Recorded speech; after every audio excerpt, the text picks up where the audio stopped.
எல்லாருக்கும் சத்தங்கள் தெளிவாக சிந்தடைய வேண்டும்.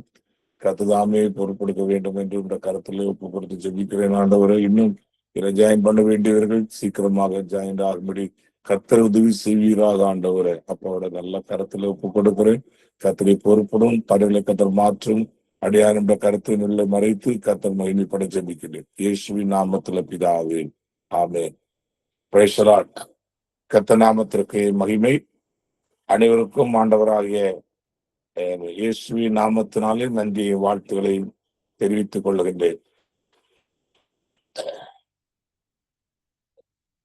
நம்ம பாஸ்டர் கேரன் கவுன்சிலிங், அதுல நம்ம கடைசியாக டைப் ஆஃப் பாஸ்டர் கவுன்சில் போதக ஆலோசனையின் வகைகள் அதில் நம்ம கவனித்தோம். அதாவது கிரீஃப் கவுன்சிலிங் துக்க ஆலோசனை, மெரிட்டல் கவுன்சிலிங் திருமண ஆலோசனைகள், மென்டல் ஹெல்த் கவுன்சிலிங் மனநல ஆலோசனை, அப்படி என்று சொல்லி அதுல ஒரு 3 தலைப்புல நாம கவனித்தோம்.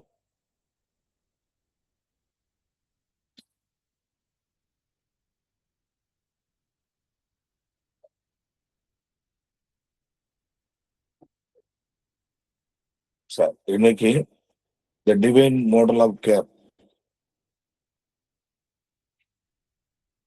அதாவது பாசிட்டிவ் கேர் அண்ட் கவுன்சிலிங் இந்த பைபிள், அதுக்குள்ள லாஸ்ட் இந்த தலைப்பு லாஸ்ட்ல நம்ம சொல்லி தந்து போனது பாஸ்டல் கேர் அண்ட் கவுன்சிலிங் இந்த பைபிள், வேதாகமத்தில் போதக பணி மற்றும் ஆலோசனை வழங்குதல் என்பது.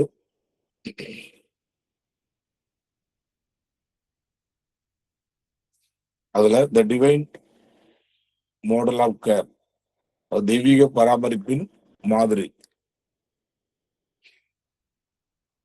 இத தெய்வீக டிவைன் மாடல் ஆஃப் கேர்னு சொல்றது, தெய்வீக பராமரிப்புக்கு மாடல் சொன்னா ஆண்டவரை கத்துதான், நம்முடைய ஆண்டவர் தான் இதுக்கு மிக சிறந்த ஒரு மாதிரியாக இருக்கின்றார். அவரை நமக்கு தெளிவாக நம்மை ஆலோசனைகளை கொடுத்து நம்ம எல்லா விதத்திலும் மென்டலி, ஸ்பிரிச்சுவல், அப்புறமாக நம்முடைய லைஃப், மேரிட் லைஃப், எல்லாத்துக்கான ஆலோசனை தருகிற தேவன். அதற்கு நான் ரொம்ப மிக முக்கிய சோர்ஸா இருப்பது பரிசுத்த வேதாகமம். பரிசுத்த வேதாகம் மிக முக்கியமான ஒரு ஆதாரமாக ஆண்டவரை தேவன் ஏதேன் தோட்டத்துல ஆதாம் ஏவாள சிருஷ்டிச்சு வச்சிருந்தாரு. இப்போ ஆதாம் ஏவாள் 2 பேருமே ஆதாம் ஏவாள் முதலாவது பழத்தை சாப்பிடுறாங்க, அப்புறம் ஆதாம் சாப்பிடுறாரு. 2 பேருமாக பழம் சாப்பிட்ட பொழுது அவருக்கு என்ன உண்டாகிறது, குற்ற உணர்வு உண்டாகி மறைந்து கொள்ளுகிறார்கள். இப்போ ஆண்டவர் அவரை சிருஷ்டிக்கப்பட்ட அவர்களை தேடி வருகிறார். எப்படி வர்றாரு, ஆதாமே நீ எங்கே இருக்கிறாய் அப்படின்னு சொல்லி தேடுகிறார். அந்த தேடி அவர்களை அவர்களுக்கு ஆலோசனை, அங்க ஒரு பராமரிப்பு பணி செய்கிறார் ஆண்டவர். உடனே அவர்களுக்கு வஸ்திரத்திற்கு பதிலாக தோல் உடை எடுத்து வஸ்திரமாக உடுத்தி கொடுத்து அவர்களுக்கு அடுத்த இடமாற்றங்களை அவர் பாதுகாப்பான இடத்துல கொண்டு உட்கார சொல்லி அங்க இருங்க அப்படின்னு சொல்லிட்டு இந்த தோட்டத்தை பாதுகாக்கிறோம். சமம் அவர்களை தாம் சிருஷ்டித்த சிருஷ்டியை ஆண்டவர் தேடி அதை பராமரிக்கிற ஒரு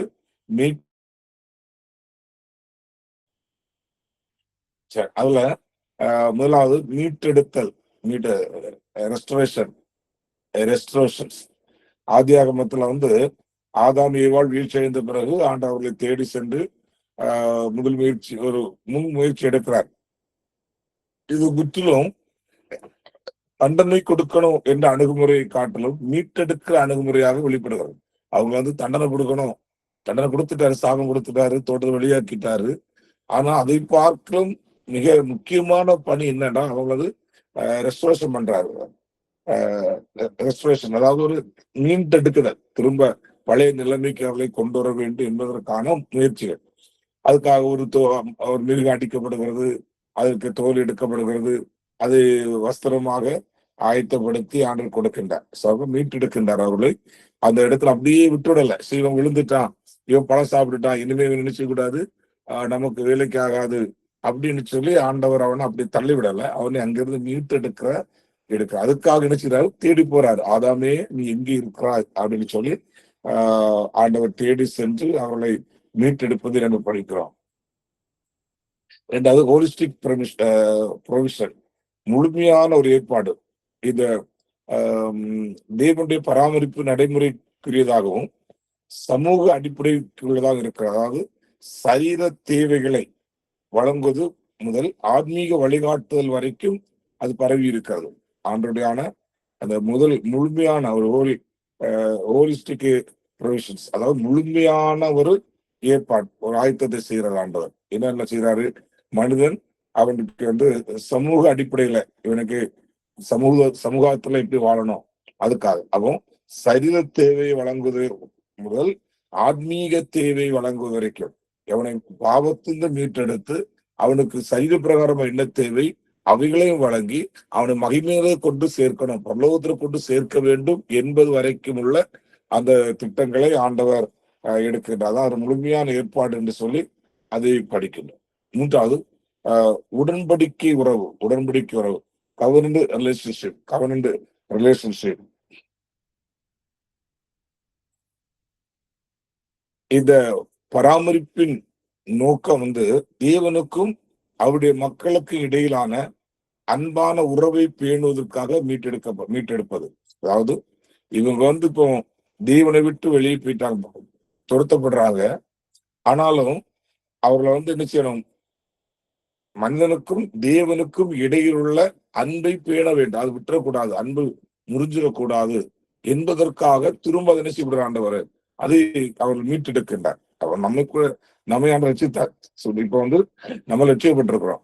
ரட்சிக்கப்பட்ட நம்மை ரட்சிக்கப்பட்டுட்டாங்க, இனி போதும் அப்படின்னு விடல, திரும்ப சபையில வைத்து அவரை பாட, துதிக்க, ஆராதிக்க, பிரசங்கங்கள், செய்திகளை நம்ம கொடுத்து அதுல நம்ம வாழ்க்கை அர்ப்பணிக்க எல்லாம் எதுக்காக செய்கிறாங்க அப்படின்னா, தேவனுக்கும் நமக்கு இடையிலான உறவு பேணப்பட வேண்டும், அது பராமரிக்கப்பட்டு கொண்டே இருக்கு, உறவுல பாதிப்பு வந்துடக்கூடாது என்பதற்காக.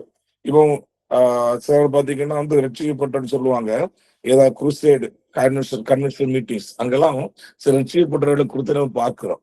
ஆனா சிலர் தான் ஆவிக்குரிய சர்ச்சைக்கு போறாங்க, அதுல வளர ஆரம்பிக்கிறாங்க, அங்க போனா அடுத்து போஷிக்கப்படணும், வளர்ச்சி அடையணும். ஆனா சிலர் என்ன செய்யறாங்க, அந்த ரட்சிக்கப்பட்ட அனுபவத்தோடய விட்டுறாங்க. அதுக்கப்புறம் அவங்க வேறு எந்த சர்ச்சஸ் என்ன செய்யறதில்ல, போறது பழைய போயிட்டு எடுத்து போவாங்க. அவங்க நான் பாரம்பரிய சர்ச்சில் போயிட்டு இருந்திருப்போம், அங்க மட்டும் போயிட்டே இருப்பாங்க. அது இல்லை, அப்போ ரட்சிக்கப்பட்ட ஜனங்களை சபையில பராமரிக்கப்படுறாங்க, இப்போ போஷிக்கப்படுறாங்க, ஆவிக்குரிய ஆகாரம் கொடுக்கப்படுகிறது. இதுதான் அது தேவனாய் கர்த்தர் செய்கிறார். அவர் உடன்படிக்கை உறவு அது பராமரிக்கப்பட வேண்டும், மனிதனுக்கும் தேவனுக்கு இடையிலான அன்பு உறவு பேண வேண்டும் என்பதற்காக ஆண்டவர் அவர்களை அந்த உறவுல மெயின்டைன் பண்ணி கொண்டே இருக்கிறார். பராமரித்து அவர்களுக்கு என்ன ஆலோசனை கொடுக்கணும் அதெல்லாம் கர்த்தர் கொடுத்து அவர்களை அந்த பாதையில நடத்திட்டு இருக்கார். இப்ப நம்ம அதான் செய்யறாரு, சபையிலும் அதான் செய்யறோம், பாஸ்டர்ஸ் ஊழியக்காரர்களாக நாமும் அதான் பண்ணிட்டு இருக்கிறோம். நாம ஜனங்களை என்ன செய்யறோம், சபையில வருகிற ஜனங்களுக்கு ஆகாரம் கொடுத்து போஷிக்கிறோம். அது ரொம்ப கவனிக்கணும். இப்போ நிறைய பேர் மக்களுக்கு பாலையை கொடுத்துட்டு வராங்க, மாசக்கணக்கா எத்தனை வருஷம் விசுவாசியாரம் என்னதான் கொடுக்குறாங்க, பால் மாத்திரம் கொடுக்குறாங்க. பால் யாருக்கு கொடுக்கணுமா, குழந்தை கொடுக்கணும். வளர்ச்சி வளர்ந்து வர அதுக்கு ஆகாரம் கொடுக்கிற வேலை கவனிக்கணும். ஆகாரம் மீன்ஸ் கடினமான உணவு இல்லையா, நல்ல ஸ்ட்ராங், அவங்களுக்கு பாடியை ஸ்ட்ராங் பண்ணக்கூடிய ஆகாரங்களை கொடுப்பதில் கவனம் செலுத்தணும். அது பராமரிப்புல கவனிக்க வேண்டிய ஒன்றா இருக்கு. இந்த பாலை உண்ணத்தக்கவர்களாகவே வளர்ந்து வரும்பொழுது என்ன ஆகுது அப்படின்னாக்கி, ஒரு சின்ன காற்று வீசினா போதும் சாஞ்சிருவாங்க, அவ்வளவு முடிஞ்சிச்சு. அது பிறகு நிற்க முடியாது அவங்களால. சரீரத்துல ஆரோக்கியம் இல்லாத ஒரு குழந்தை சீக்கிரமாக கீழே தடுமாறி விழுகிறது போல, ஆரோக்கியம் இருக்கணும், சின்ன தடுமாறி விழுந்துற மாதிரி எழுதி நிற்பாங்க. இதே போல சபையாகிய அந்த இடத்துல கொண்டு நம்ம உறவுகளை அவர் என்ன செய்யறாரு, வேண்டுகிறவராக அன்பு, அந்த தேவனுக்கும் அவருடைய மக்களுக்கு இடையிலான அந்த அன்பை அன்பான உறவை பேணுவதற்காக மீட்டெடுத்து வருகின்றார். அதுல அத சபைக்குள்ளே வந்த பிறகு நாம் வெறும் பாலை உண்ணத்தக்க குழந்தைகளாக மாற்றிடக்கூடாது, அதை நம்ம கவனம் செலுத்த வேண்டும். நிறைய சபைகள் அதுல கொஞ்சம் வீக்கா இருக்கிறது இந்த காலங்கள்ல. சரியான உபதேசங்கள், ஆழமான சத்தியங்கள் சொல்லிக் கொடுப்பதற்கு இயலாத சூழலாக காணப்படுகின்றது. ஓகே, அடுத்த தலைப்பு என்ன அப்படின்னா, நாம சரி, அடுத்து வந்து கீ ரோல் ஃபிகர்ஸ், அதாவது முக்கிய பாத்திரங்களும் நபர்களும். கீ ரோல், ரோல் மாடல் சொல்லலாம், role key roles and figures, முக்கிய பாத்திரங்களும் நபர்களும்.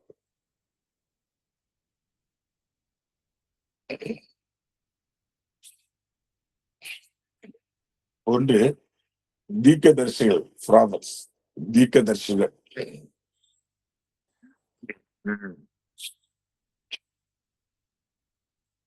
தீர்க்கதரிசிகள் வந்து இப்போ தீர்க்கதரிசிகள் ஆண்டு எது கொடுத்திருக்காரு? சபையின் பக்தி விருத்திக்காக இல்ல, சபையில வந்து பக்தி விருத்தி உண்டாக வேண்டும் என்பதற்காக ஆண்டவர் தீர்க்கதரிசிகளுக்கு அது தந்திருக்கிறாரு. இந்த தீர்க்கதரிசிகள் என்ன பண்றாங்கன்னா,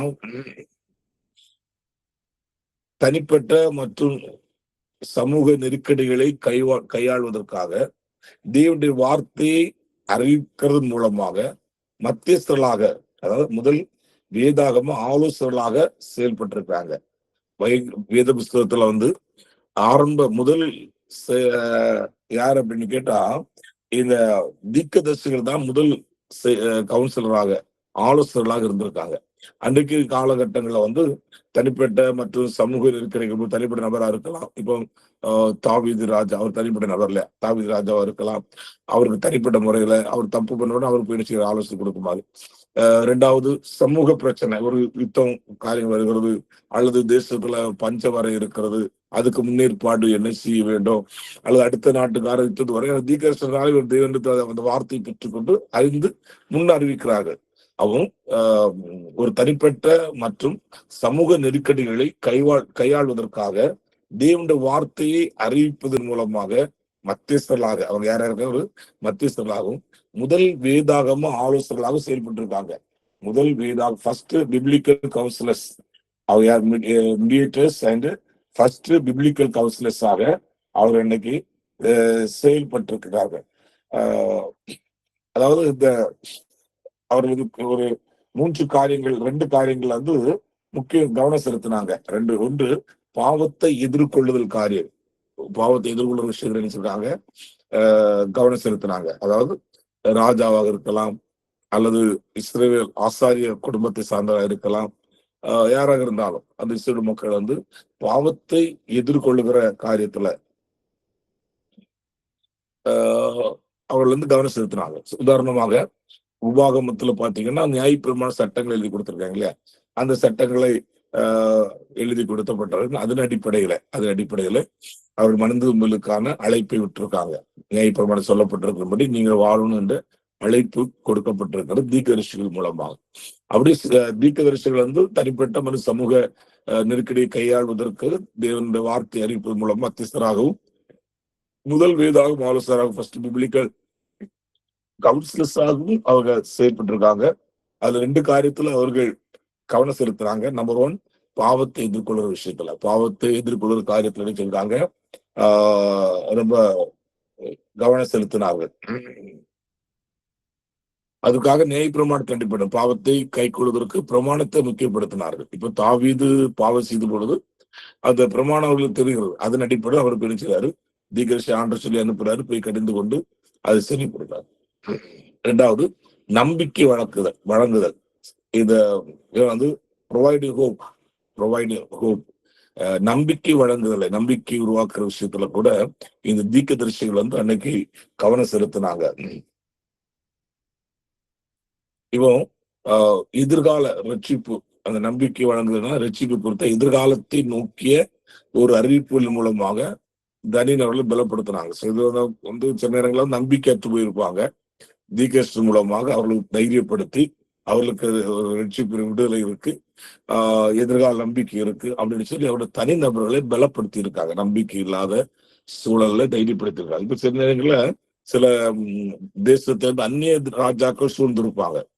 இப்ப சனகரிப்பு வந்திருந்தான் யூதா தேசத்திற்காக. சனகரிப்பு வந்து அவர் ரொம்ப மோசமாக யூதா ஜனங்களோடு பேசி ஈசாய் தீர்க்கதரிசிக்கு அதை அனுப்புறாரு. அப்ப ஆண்டவர் சொல்றாரு, அவனை குறிச்சு பயப்பட வேண்டாம், அவனுக்கு ஒரு செய்தி கொடுப்பேன், அந்த செய்தி கேட்டு அவன் திரும்பி போவான், தலை குனிஞ்சு போவான் அப்படின்னு சொல்லிட்டு இவருக்கு அடுத்து ஆண்டவர் என்ன செய்றாரு, அவரை தைரியப்படுத்துறாரு. ஒரு தூதன் அனுப்புறாரு. 1,85,000 அசிரியா சேனை ஒரே நாள்ல செத்து போகுது. ராஜா செத்த முகமா வீட்டுக்கு திரும்பி போறான். அவங்க போகும்பொழுது அவனோட குடும்ப கோயில்ல போகும்போது அவனோட குமாரர்கள் என்ன செய்றாங்க, அவனை கொண்டு போடுறாங்க. சபோ அந்த ஒரு நம்பிக்கை இந்த சேனை பார்த்து எசேக்கியா ராஜாவும் இஸ்ரவேல் மக்கள் யூத மக்கள் என்ன செய்றாங்க, தடுமாறிட்டு இருக்கிறாங்க. அப்போ தீர்க்கதரிசி கொடுத்து அனுப்பி நம்பிக்கை கொடுக்க வைக்கிறார். சரியா, அந்த நம்பிக்கை அதோட ஒரு தைரியத்தை கொடுக்கிறாரு. சில நேரங்களில் பாத்தீங்கன்னா யுத்தத்தை எப்படி போக வேண்டும், எப்படி செய்ய வேணும், நேரே போகணுமா, பதிவிட வைக்க வேண்டுமா, யார் முந்தி யுத்தத்துக்கு போகணும், இந்த மாதிரி நிறைய காரியங்கள். அவர் அந்த சேனை பார்த்து தடுமாறி கொண்டிருக்கும் பொழுது ஆண்டவர் என்ன பண்றாரு, தீர்க்கதரிசி மூலமாக நம்பிக்கை கொடுக்கிறார். நம்பிக்கையான வார்த்தைகளை கொடுத்து அதை எதிர்கொள்ள வைக்கிறார். விடுதலை கிடைக்கும். இப்போ தாவீது அவனோடு 600 பேர் வெளியே போற நேரத்துல இவங்க கொள்ளையடிச்சுட்டாங்க இல்லையா, 1 சாமுவேல் 30 அப்போ எல்லாரும் அழுதாங்க. தாவீதும் தன் பலம் இல்லாமல் போகும்போது அழுகிறான். கூட இருந்து எல்லாரும் இவனை கல்லெடுத்து தெரிய வர்றாங்க. கத்தர்களை தன்னை திடப்படுத்தி கொண்டான். திடப்படுத்தி கொண்டு ஆண்டவர் போய் விசாரிக்கிறான். சொன்ன நீ போன இதெல்லாம் திரும்பி கிடைக்கின்றாரு. போனாரு, எல்லாரும் நினைச்சாரு, திருப்பி கொண்டு வந்துட்டார். அப்போ ஆண்டவர் தீர்க்கதரிசிகள் மூலமாக இவ்விதமாக ஜனங்களுக்கு அவருடைய சமூக நெருக்கடிகள், தனிப்பட்ட பிரச்சனைகள் எப்படி கையாள வேண்டும், எப்படி இதெல்லாம் சரி பண்ணணும் என்பதற்கான ஆலோசனைகளை கொடுத்தார். நம்ம ஊழிய பாதரி இது நமக்கு முக்கியமானவர்கள். இப்ப நம்முடைய புதிய பாட்டு காலத்துல நம்ம எல்லாருக்குமே கர்த்தர் தீர்க்கதரிசி அபிஷேகம் வச்சிருக்காரு. அதை நம்ம விசுவாசிக்க வேண்டும். நாம கண்ணை மூடிட்டு அந்நிய பாஷையெல்லாம் சொல்லி பேரை சொல்லி கூப்பிட்டாதான் தீர்க்கதரிசனம் நினைச்சிடக்கூடாது.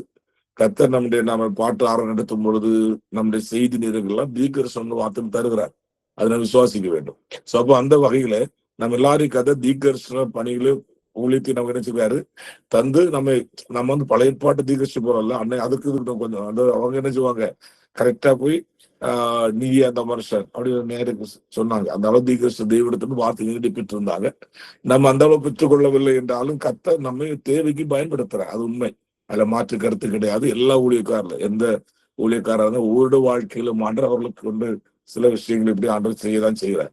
சோ எனவே நம்ம அதுல என்ன இருக்க வேண்டும், முழு நம்பிக்கை, தைரியம் இருந்து விசுவாசத்தோடு என்ன செய்யணும். அதுக்காக வாயில வாரதெல்லாம் தூக்கி போட்டு பேசி மக்களை ஏமாத்தவும் கூடாது. அப்படி நிறைய சிலர் அப்படி பண்றதுனால சில பிரச்சனைகள் எல்லாம் வரதான் செய்கிறது. ஆனதுனால நம்ம எப்பொழுதுமே அந்த காரியத்துல நம்ம உறுதியாக, நம்பிக்கையாக, தைரியமாக நம்ம என்ன செய்ய வேண்டும், இருந்து கொள்ள வேண்டியது கட்டாயமாக இருக்கிறது. ஓகே, சரி, ஓகே. அப்போ பாவத்தை எதிர்கொள்ளுதல், 2வது நம்பிக்கை வழங்குதல் போன்றதான 2 காரியங்களுக்கு அவர்களை ஆண்டவர் என்ன செய்றாரு, தீர்க்கதரிசிகளை கர்த்தர் பயன்படுத்தி இப்பவும் பயன்படுத்துறாரு. இப்ப நிறைய பேர் கொஞ்சம் புத்தலாட்டமான இறங்கிட்டாங்க. ரொம்ப சங்கடமான விஷயம். பொய்யான தீர்க்கதரிசனங்களை சொல்லி மக்களை ஏமாற்றுவதில் கொஞ்சம் கவனம் செலுத்துறாங்க. நாம அதெல்லாம் உள்ள போகாம தெய்வ பயத்தோடு கர்த்தர் வார்த்தையை பயன்படுத்துறோம். Okay sir. 2வது அப்ப முக்கிய பாத்திரங்கள்ல நம்பர் 1 தீர்க்கதரிசி, 2வது ஆசாரியர்கள். 2வது யாரு, ஆசாரியர்கள், பிரிஸ்ட். இது ஆசாரியர்கள் பரிசுத்தமானதற்கும் அசுத்தமானதற்கும் இடையில வேறுபடுத்தி காட்டுவதன் மூலமாக சமூகம் தேவனோடு ஒற்றுமையை பேணுவதற்கு உதவுகிற ஒரு மத்தியஸ்தராக சேவை செய்கின்றார்கள். புரிஞ்சலா சொன்னது? ஆசாரியர்கள் இவங்களுடைய என்னன்னா பரிசுத்தமானதற்கும் அசுத்தமானதற்கும் இடையில, இப்போ ஒரு பக்கம் பரிசுத்தம், ஒரு பக்கம் அசுத்தமானது, நடுவுல 2ஐயும் வேறுபடுத்தி காட்டுவது மூலம் எது பரிசுத்தம், எது தூய்மை, எது சரியானது, எது தவறானது அப்படின்ட்டு அது வேறுபடுத்தி காட்டுவது மூலம் இந்த மக்கள் ஜனங்கள் தேவனோடு ஒற்றுமையை பேணுவதற்காக, ஆண்டோடு ஒற்றுமையா இருக்க வேண்டும் என்பதற்காக உதவி செய்கின்ற ஒரு மத்தியஸ்தர்களாக சேவை செய்கின்றார்கள். மீடியேட்டராக இருக்கிறாங்க. எதுக்காக உதவி செய்யறாங்க, பரிசுத்தமானதற்கும் அசுத்தமானதற்கும் இடையில வேறுபடுத்தி காட்டுவதற்கு மூலம். இப்போ நம்ம பழையப்பாட்டு ஆசாரிகளாக தான் செஞ்சாங்க இல்லையா, மக்களுடைய குற்றத்தை உணர்த்தி பாவ நிவாரண பள்ளி வாங்கினாங்க, குற்ற நிவாரணம் எல்லாத்தையும் கொண்டு தேவனுக்கு போவாங்க அவங்க. சரியா? சோ அந்த மாதிரிப்பட்ட ஒரு பணியை அன்னைக்கு அவர்கள் செய்தார்கள். அதன் மூலம் அப்போ இந்த தேவனோடு ஒற்றுமை பேணுவதற்கு இந்த பரிசுத்தத்திற்கும் அசுத்தமானவர்களும் வித்தியாச மக்கள் அறிந்திருக்க வேண்டும். மக்கள் இது ரெண்டு இது சரி, எது தவறு, எது பரிசுத்தம், எது அசுத்தம் என்ற வித்தியாசம் தெரியாம இருந்தால் தேவனிடத்துல போக முடியாது, தேவனை நெருங்க முடியாது, தேவன் உறவை அவர் பாதுகாக்க முடியாது. அந்த பிரச்சனை இருக்கு. சோ அதை மெயின்டைன் பண்ணி கொள்ள வேண்டும் என்பதற்காக ஆண்டவர் என்ன செய்கிறாரு, இந்த ஆசாரியர்கள் வச்சிருக்கிறாரு. ஆசாரியர்கள் ஜனங்களுடைய குறைகள் எல்லாம் உணர்த்தி அதை சமயம் என்ன செய்கின்றார்கள், சொல்லி கொடுத்து அவர்களை சரியான வழியிலே தேவனுக்கு நேராக நடத்துறாங்க, தேவனுக்கு நேராக நடத்திட்டு வந்தாங்க.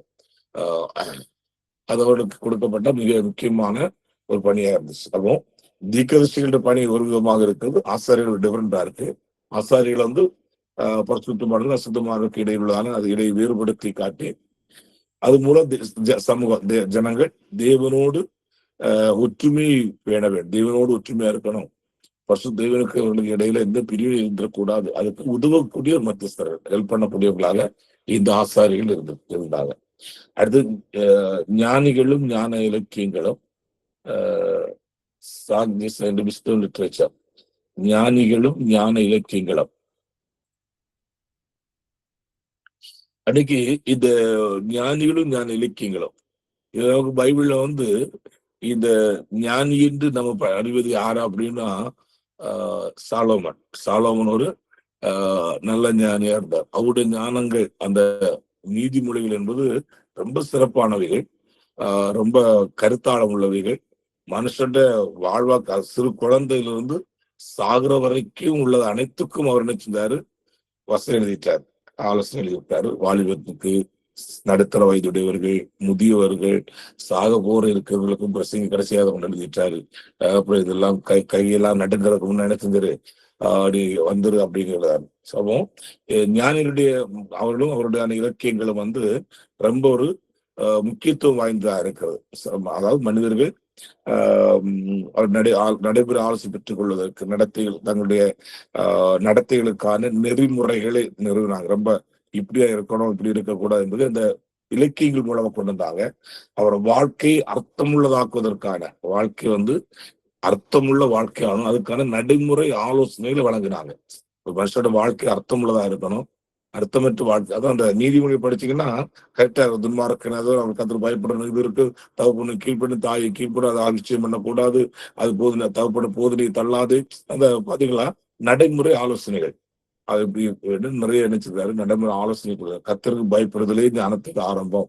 ஒரு சொன்ன ஞானம் வேணுமோ அதுக்கு ஆரம்பம் எங்க கத்தருக்கு பயப்படணும், கத்து பயப்படுறதுல நிறைய விஷயங்களே. அப்புறம் நீதிமானுக்கு ஒரு அதிகாரத்து நிறைய நீதிமான சந்ததி பிள்ளைக்கு, நீதிமானுக்கு அது கிடையாது, இது கிடையாது, நீதிமானுக்கு நிறைய விஷயங்கள். இப்படி நிறைய நல்ல காரியங்கள், நல்ல ஆலோசனை, நடைமுறை வாழ்வுக்கான நிறைய ஆலோசனைகளை ஞானிகளின் இலக்கியங்கள் மூலமாக நமக்கு அருளப்பட்டிருக்கிறது. நமக்கு வேதாகமத்துல பிரதானமான ஞானியார் தான் சாலோமனால சொல்லப்பட்ட வார்த்தை. அடுத்து 4வதாக நியாயாதிபதிகள், ஜட்ஜஸ். அவர் தீர்க்கதரிசிகள், ஆசாரியர்கள், ஞானிகளும் ஞான இலக்கியங்களும், நியாயாதிபதிகள். இந்த நியாயாதிபதிகள் நாட்கள்ல அதாவது மனித செழிப்புக்கு தடையாக இருந்த சமூகம். இப்ப மனுஷன் நல்லா வாழணும்னு நினைக்கிறான், வாழ விட மாட்டேன். யாரும் விட விடாது. மூவாபியர் வந்துருவாங்க, பெலிஸ்தீர் வந்துருவாங்க, அவங்க அப்புறம் அங்க பக்கம் இருக்கிற மற்ற காணன் எழும்பிடுவாங்க. இந்த மாதிரி ஜனங்கள்னால அயலகத்தாரால், அயல் தேசத்து மக்களால் நிறைய கஷ்டங்களை மக்கள் சந்தித்த காலங்கள். இப்ப நியாயாதிபதிகளை நீங்க படிச்சீங்க அப்படின்னா அது ஒரு காரியம் சைக்கிள் மாதிரி வந்துட்டு இருப்பாருங்க. இவர்கள் பாவம் செய்வார்கள், அவர்களை தேவன் செய்வாரு, அந்நிய ராஜா கையில விட்டு விடுவார், அவர்கள் இவர்கள் நெருக்குவார்கள், இவர்கள் தேவனை நோக்கி முறையிடுவார்கள், அப்பொழுது தேவ இரட்சகரை ஏற்படுத்துவார். பாவம் செய்வார்கள், அந்நிய ராஜா கையில் விற்றுவிடப்படுவார்கள், அவர்களால் நெருக்கப்படுவார்கள், இவர்கள் முறையிடுவார்கள், ஒரு இரட்சகனை கதை ஏற்படுத்தி கொடுப்பார். சில காலம் 50 ஆண்டு, 70 ஆண்டு, 80 ஆண்டு வரைக்கும், 20 ஆண்டு. இப்ப சிம்சோனு 20 ஆண்டா கிடைச்சிட்டு அது வரைக்கும் தேச அமைதலா இருந்தது அப்படின்னு சொல்லப்பட்டிருக்கோம் இல்லையா. அப்போ மனிதனுக்கு இதுக்கு இந்த நேரத்துல நீங்க நியாயாதிபதி 6வது இடத்துல போனீங்கன்னா அந்த கிதியோன கதையில போறாரு. இவங்க விவசாயம் பண்ணுவாங்க, விளைச்சல் அறுவடை பண்ணிட்டு போறது யாரு, மீதியானியர். எவ்வளவு சங்கடமா இருக்கும், அறுவடை டைம் ஓடி வந்துருவாங்க. வீடெல்லாம் கட்டி உள்ள உட்கார்ந்து இருப்பாங்க. அவங்க ஓடி வந்துருவாங்க. உள்ள வந்து இவங்களை துரத்திட்டு இவங்க குகையிலும் வனாந்தரத்தையும் கெபியிலும் போனாங்களாம். அப்படி இருக்க சோ அவ்வளவு நெருக்கடியான காலகட்டம். இந்த மாதிரி அந்த ராஜாக்கள் நாட்களுக்கு நடந்துட்டு இருந்தது. அப்போ அப்படிப்பட்ட சூழ்நிலை இவர்களுக்கு செழிப்பு வேணும், அதாவது இவருடைய தேவை சந்திக்கப்பட வேண்டும் என்பதற்காகவும், அல்லது அரசியல் பிரச்சனைகளை தீர்ப்பதற்கு, அரசியல் நிறைய பிரச்சனை இருந்துட்டு பாருங்க, அந்த பிரச்சனை எல்லாம் தீர்ப்பதற்கும், வழக்குகளை தீர்த்து வைப்பதற்கும் தேவன் எழுப்பப்பட்டார்கள். இந்த ஜட்ஜஸ் வந்து நியாயாதிபதி செய்த இன்னொரு முக்கிய வேலை என்ன அப்படின்னா, உள்ளூர் பிரச்சனைகளை இவங்க தீர்க்கணும். மோசடி காலத்துல 1000 பேருக்கு தலை 500 100 பேர் தலைவர்கள் ஏற்படுத்தினாரு. மோசடி காலத்துக்கு பிறகு அந்த தலைவர்கள் எல்லா இடத்துலயும் அப்ளை ஆகல. அது வந்து அவர்கள் கொஞ்சம் டவுன் ஆயிட்டாங்க. அது இல்லாம தான் இருந்திருக்காங்க. ஏன்னா அடிக்கடி பின்வாங்கி போறதும், அடுத்த நேஜ் வாருது, அவன் எழும்பி எடுத்து சண்டை போட்டு எல்லாம் செட்டில் ஆகணும், திரும்ப பின்ன இவன் செத்துருவான், அடுத்த வந்துடுவான், இவங்க பின்ன உடனே பின்வாங்கி போயிடுவாங்க. ஒரு நியாயத்துக்கு காலம் முடிஞ்ச உடனே இவங்க பின்னும் பழைய வாழ்க்கை போயிடுவாங்க. அப்படி போயிட்டு இருந்தாங்க. சோ அதனால இவங்க வந்து பொருளாதாரத்தை ரொம்ப பாதிக்கப்பட்டாங்க, செழிப்பு இழந்திருந்தாங்க, அரசியல் ரீதியாக நிறைய பிரச்சனை சந்தித்து இருந்தாங்க, வழக்குகள் நிறைய, உள்ளூர் பிரச்சனைகள், பக்கத்து வீட்டு ஆடை காணல, கோழியை காணல, இல்லாம சண்டை போட, நம்ம ஊர்ல சண்டை போடுவாங்கல்ல, இந்த மாதிரி பிரச்சனைகள் அது இல்லாம இருக்காதுல ஒரு சமூகம் என்று சொல்லும் போது இதெல்லாம் இயல்பாக வந்து கொண்டுதான் இருக்கும். சோ இந்த மாதிரி காரியங்கள் இருந்து தீர்த்து வைக்க முடியாத தேவனால் நியமிக்கப்பட்டவர்கள் இந்த நியாயாதிபதி, தேவனால் எழுப்பப்பட்ட நியாயாதிபதிகள். ஒவ்வொரு சூழல் கர்த்தர் ஒருத்தரையும் எழுப்பி விட்டார். அவர்கள் வந்து இஸ்ரவேல் ஜனங்களுக்காக போராடினார்கள். அவருடைய அந்த போராட்டத்தின் நிமித்தமாக கொஞ்ச காலம் அமைதியாக இருந்தார்கள். திரும்ப அந்த நியாயாதிபதிக்கு படிச்சா தெரியும், நியாயாதிபதிக்கு படிக்க ஆரம்பிக்க இந்த சைக்கிள் அப்படி மனசுல கொண்டு பாருங்க. இவங்க பின்வாங்கி போய் பாவம் செய்வார்கள், ஆண்டவர் அந்நிய ராஜா கையில் விட்டு போடுவார், அவர்கள் இவர்களை நெருக்குவார்கள், அவர்கள் நெருக்கத்தினால தேவன் நோக்கி முறையிடும் பொழுது ஆண்டவர் ஒரு ரட்சகனை ஏற்படுத்தி கொடுப்பார். அடுத்து கொஞ்ச காலம் அமைதியில இருப்பாங்க. இன்னும் பழைய அது போல பாவம் செய்வாங்க, ஆண்டவர் இன்னொரு ராஜா கை விட்டுருவாரு. அப்படி அவங்க ரொட்டீனா வந்துட்டு இருக்கும். சோ இந்த காலகட்டங்களில் இந்த ஜட்ஜஸ் வந்து ரொம்ப உதவியாக அவங்களுக்கு இருந்து சில ஜனங்களோட அவர்களுக்கு இருந்தான மனித செழிப்புக்கு தடையாகிறது அல்லது பொருளாதார தடைகளுக்கான காரியங்களுக்கு சீர்படுத்துறவங்களாக, அரசியல் சமூகம் அல்லது அரசியல் பிரச்சனைகள் தீர்ப்பதற்காக, வழக்குகளை தீர்த்து வைப்பதற்காக தேவனால் எழுப்பப்பட்டவர்கள் இந்த நியாயாதிபதி. இவர்களுக்கான செயல் வந்து சும்மா வந்து தீர்த்து வைக்கிற மட்டும் ஆலோசனை கொடுப்பாங்க. 2 வழக்கு வந்துச்சு, அப்ப வழக்கு என்ன செய்வாங்க, அதுக்குரிய தீர்வை சொல்லி ஆலோசனைகள் அந்த சமயத்துக்கு ஏற்றாப்புல பிரச்சனைகளுக்கு ஏற்றாப்புல ஆலோசனைகளும் வழங்குகிறவர்களாக கர்த்தரால் பயன்படுத்தப்பட்டிருக்கின்றார்கள். அடுத்து எசென்ஷியல் ரிசோர்சஸ் ஃபார் கேர், பராமரிப்புக்கான அத்தியாவசிய ஆதாரங்கள், essential resource for care. Okay, பராமரிப்புக்கான அத்தியாவசிய ஆதாரங்கள், சங்கீதங்கள், சாம்ஸ் ரொம்ப முக்கியமானது. ஒரு பராமரிப்புக்கான ஆலோசனைகளுக்கான மிக அத்தியாவசிய ஒரு ஆதாரம், சோர்ஸ் அப்படின்னு சொன்னா சங்கீதங்கள் தான். பாருங்க, உங்களில் ஒருவன் சந்தோஷமா இருந்தால் சங்கீதம் பாட கடவுள்னு சொல்லப்படுறது இல்லையா? துக்கமா இருந்த பாடக்கூடாதா? விரக்தி முதல் மகிழ்ச்சி வரைக்கும் மனுஷோட எல்லா வாழ்க்கையிலும் அவர்களுக்கு வந்து மாற்றத்தை கொடுக்க ஆதாரமாக இருப்பது என்னது? பாடல்கள் கருத்துகள் மிக விரக்தி முதல் மகிழ்ச்சி வரைக்கும் பரந்த அளவிலான மனித அனுபவங்களை படம் பிடிக்கும் உணர்ச்சிபூர்வமான பராமரிப்புக்கான ஒரு முதன்மை ஆதாரமாக இந்த பாடல்கள், சங்கீதங்கள், பாடல்னு சொல்லி சங்கீதங்கள் அப்படின்னு சொல்லலாம். சங்கீதங்கள் காணப்படுகிறது. சங்கீதம் பாடல் தான். எல்லா சங்கீதத்தையும் பார்க்கலாம், பரிசுத்த வேதாகமத்தில் சொல்லப்பட்ட சங்கீதங்கள் எனக்கு மிக ஆலோசனையா இருக்கிறது. இந்த உலகத்துல நிறைய சங்கீதங்கள் இருக்கு இல்லையா, பாட்டெல்லாம் நிறைய இருக்கு. அதுவும் பழைய கிறிஸ்தவ பாடல் எல்லாமே நிறைய நேரங்கள்ல நமக்கு ரொம்ப தைரியத்தை ஆறுதலை தர வார்த்தை பாடல் இருக்கு. நிறைய புறஜாதி மக்கள், புறஜாதி மீன்ஸ் புற மதஸ்தவர்களை சொல்றேன், அவர்கள் கூட இந்த கிறிஸ்தவ பக்தி பாடல்கள், பழைய காலத்து பாடல்களை கேட்டு ஆண்டவரை நேசித்திருக்கிறாங்க, இயேசு ஏற்றுக்கொண்டிருக்கிறார்கள். அப்படி நிறைய சாட்சிகள் நம்ம கேட்டிருக்கிறோம். நம்மளுக்கு பரவச கிறிஸ்துவுக்குள்ள ஆறுதலை கொடுக்கின்ற ஆறுதலின் கீதங்கள் பாடும் பொழுதே உள்ளத்துல இருக்கிற பாரங்கள், கவலைகள் எல்லாம் அப்படின்னு செஞ்சிடும், மறந்து போயிடும். அப்புறம் பரிசுத்த வேதாகமத்துல நமக்கு 150 சங்கீதங்கள் அப்படியே தரப்பட்டிருக்கிறது. அதில் உள்ள வார்த்தைகள், நிறைய வார்த்தைகள், பல நேரங்கள் நம்மை ஆறுதல் படுத்தின வார்த்தைகள். அந்த வார்த்தை நம்முடைய, அதாவது நீங்க சங்கீதங்களை வாசிக்கும் பொழுது நம்முடைய உண்மை நிலைமை அப்படியே படம் பிடிச்சு காட்டும் பாருங்க. சில நேரங்கள்ல அந்த நேரம் சில டைம்ல அதெல்லாம் பலமுறை வாசித்து நம்ம மறந்த வசனம் கூட இருக்கும். சில இக்கட்டான நேரங்கள்ல, முக்கியமான நேரங்கள்ல அந்த சங்கீதத்தின் வரிகள் அவ்வளவு பெரிய ஆறுதல், சொல்ல முடியாத சமாதானத்தையும் ஆறுதலையும் நமக்குள்ளே கொண்டு வரும். அது ரொம்ப தைரியம் மாற்றி கொடுக்கிறதாக, நம்முடைய மனதை தேற்றக்கூடியதாக காணப்படுகிறது. அது மட்டுமல்ல, நம்ம உணர்வுகளை வெளிப்படுத்த கூடியதா இருக்கும். அதுக்குள்ள அந்த ஃபீலிங்ஸ் கரெக்டா வரும் பாருங்க. மனுஷங்களை தலைக்கு மேல ஏறி போக பண்ணி தண்ணி கடந்து வந்தோம், செழிப்பான இடத்துல கொண்டு வந்து அது பண்ணும். அந்த வசந்த சொல்லும் பொழுது நான் ரொம்ப சில ஆண்டுக்கு பேக்ல போயிடும் இல்லையா, மனிதர் எங்களை தலைக்கு மேல ஏறி போக பண்ணி தண்ணீரையும் கடந்து வந்தோம், செழிப்பான இடத்துல கொண்டு வந்து விட்டு இப்ப இருக்கிற இடங்க செழிப்பு பரவாயில்ல, ஒண்ணு வந்துட்டோம், தப்பிட்டோம். அப்படி ஒவ்வொரு சங்கீதத்தின் வரிகளையும் நாம கருத்தாய் வாசிக்கும் பொழுது நமக்கு ஆன்மீக ரீதியாகவும் மனதிலும் ஆன்மீகத்துக்கும் ஒரு தைரியத்தை கொடுக்கின்ற அனுபவத்தை இந்த சங்கீதங்களிலே நாம அடைந்து கொள்ள முடியும். ரொம்ப யூஸ்ஃபுல்லானது. பெரும்பாலுமான மக்கள் தனிமை நேரத்துல கூட தங்களை யாருமே ஆற்றுவதற்கு இல்லாதிருக்கும் பொழுது, யாருமே சப்போர்ட் பண்ண இல்லாதிருக்கும் பொழுது இந்த சங்கீதங்கள் மூலமாக ஆறுதல் அடைந்திருக்கின்றார்கள். சரி, ஓகே.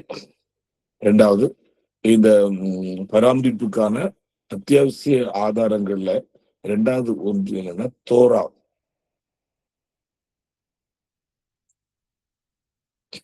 தோரா அப்படின்னா சட்டங்கள். தோராங்கிறது சட்டங்கள். இஸ்ரேல் ஜனங்களுக்கு கொடுத்த சட்ட திட்டங்கள், அது தோரா என்று அழைப்போம்ல. பஞ்சாகமம் அப்படின்னு அழைக்கிறோம்ல, அந்த ஆகமங்கள் தோரா. இது இஸ்ரேல் ஜனங்களுக்கு அதற்கு எழுதி கொடுத்திருந்த மிக முக்கியமான சட்டமா இருக்கிறது.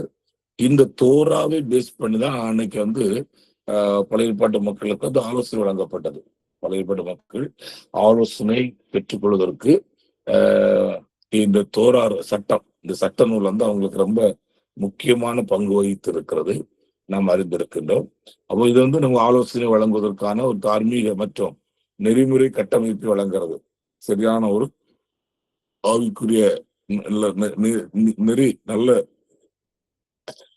மாரல் லெவல்ல நமக்கு ஆறுதலை தரக்கூடிய ஒரு கட்டமைப்பு கொடுக்கிறது.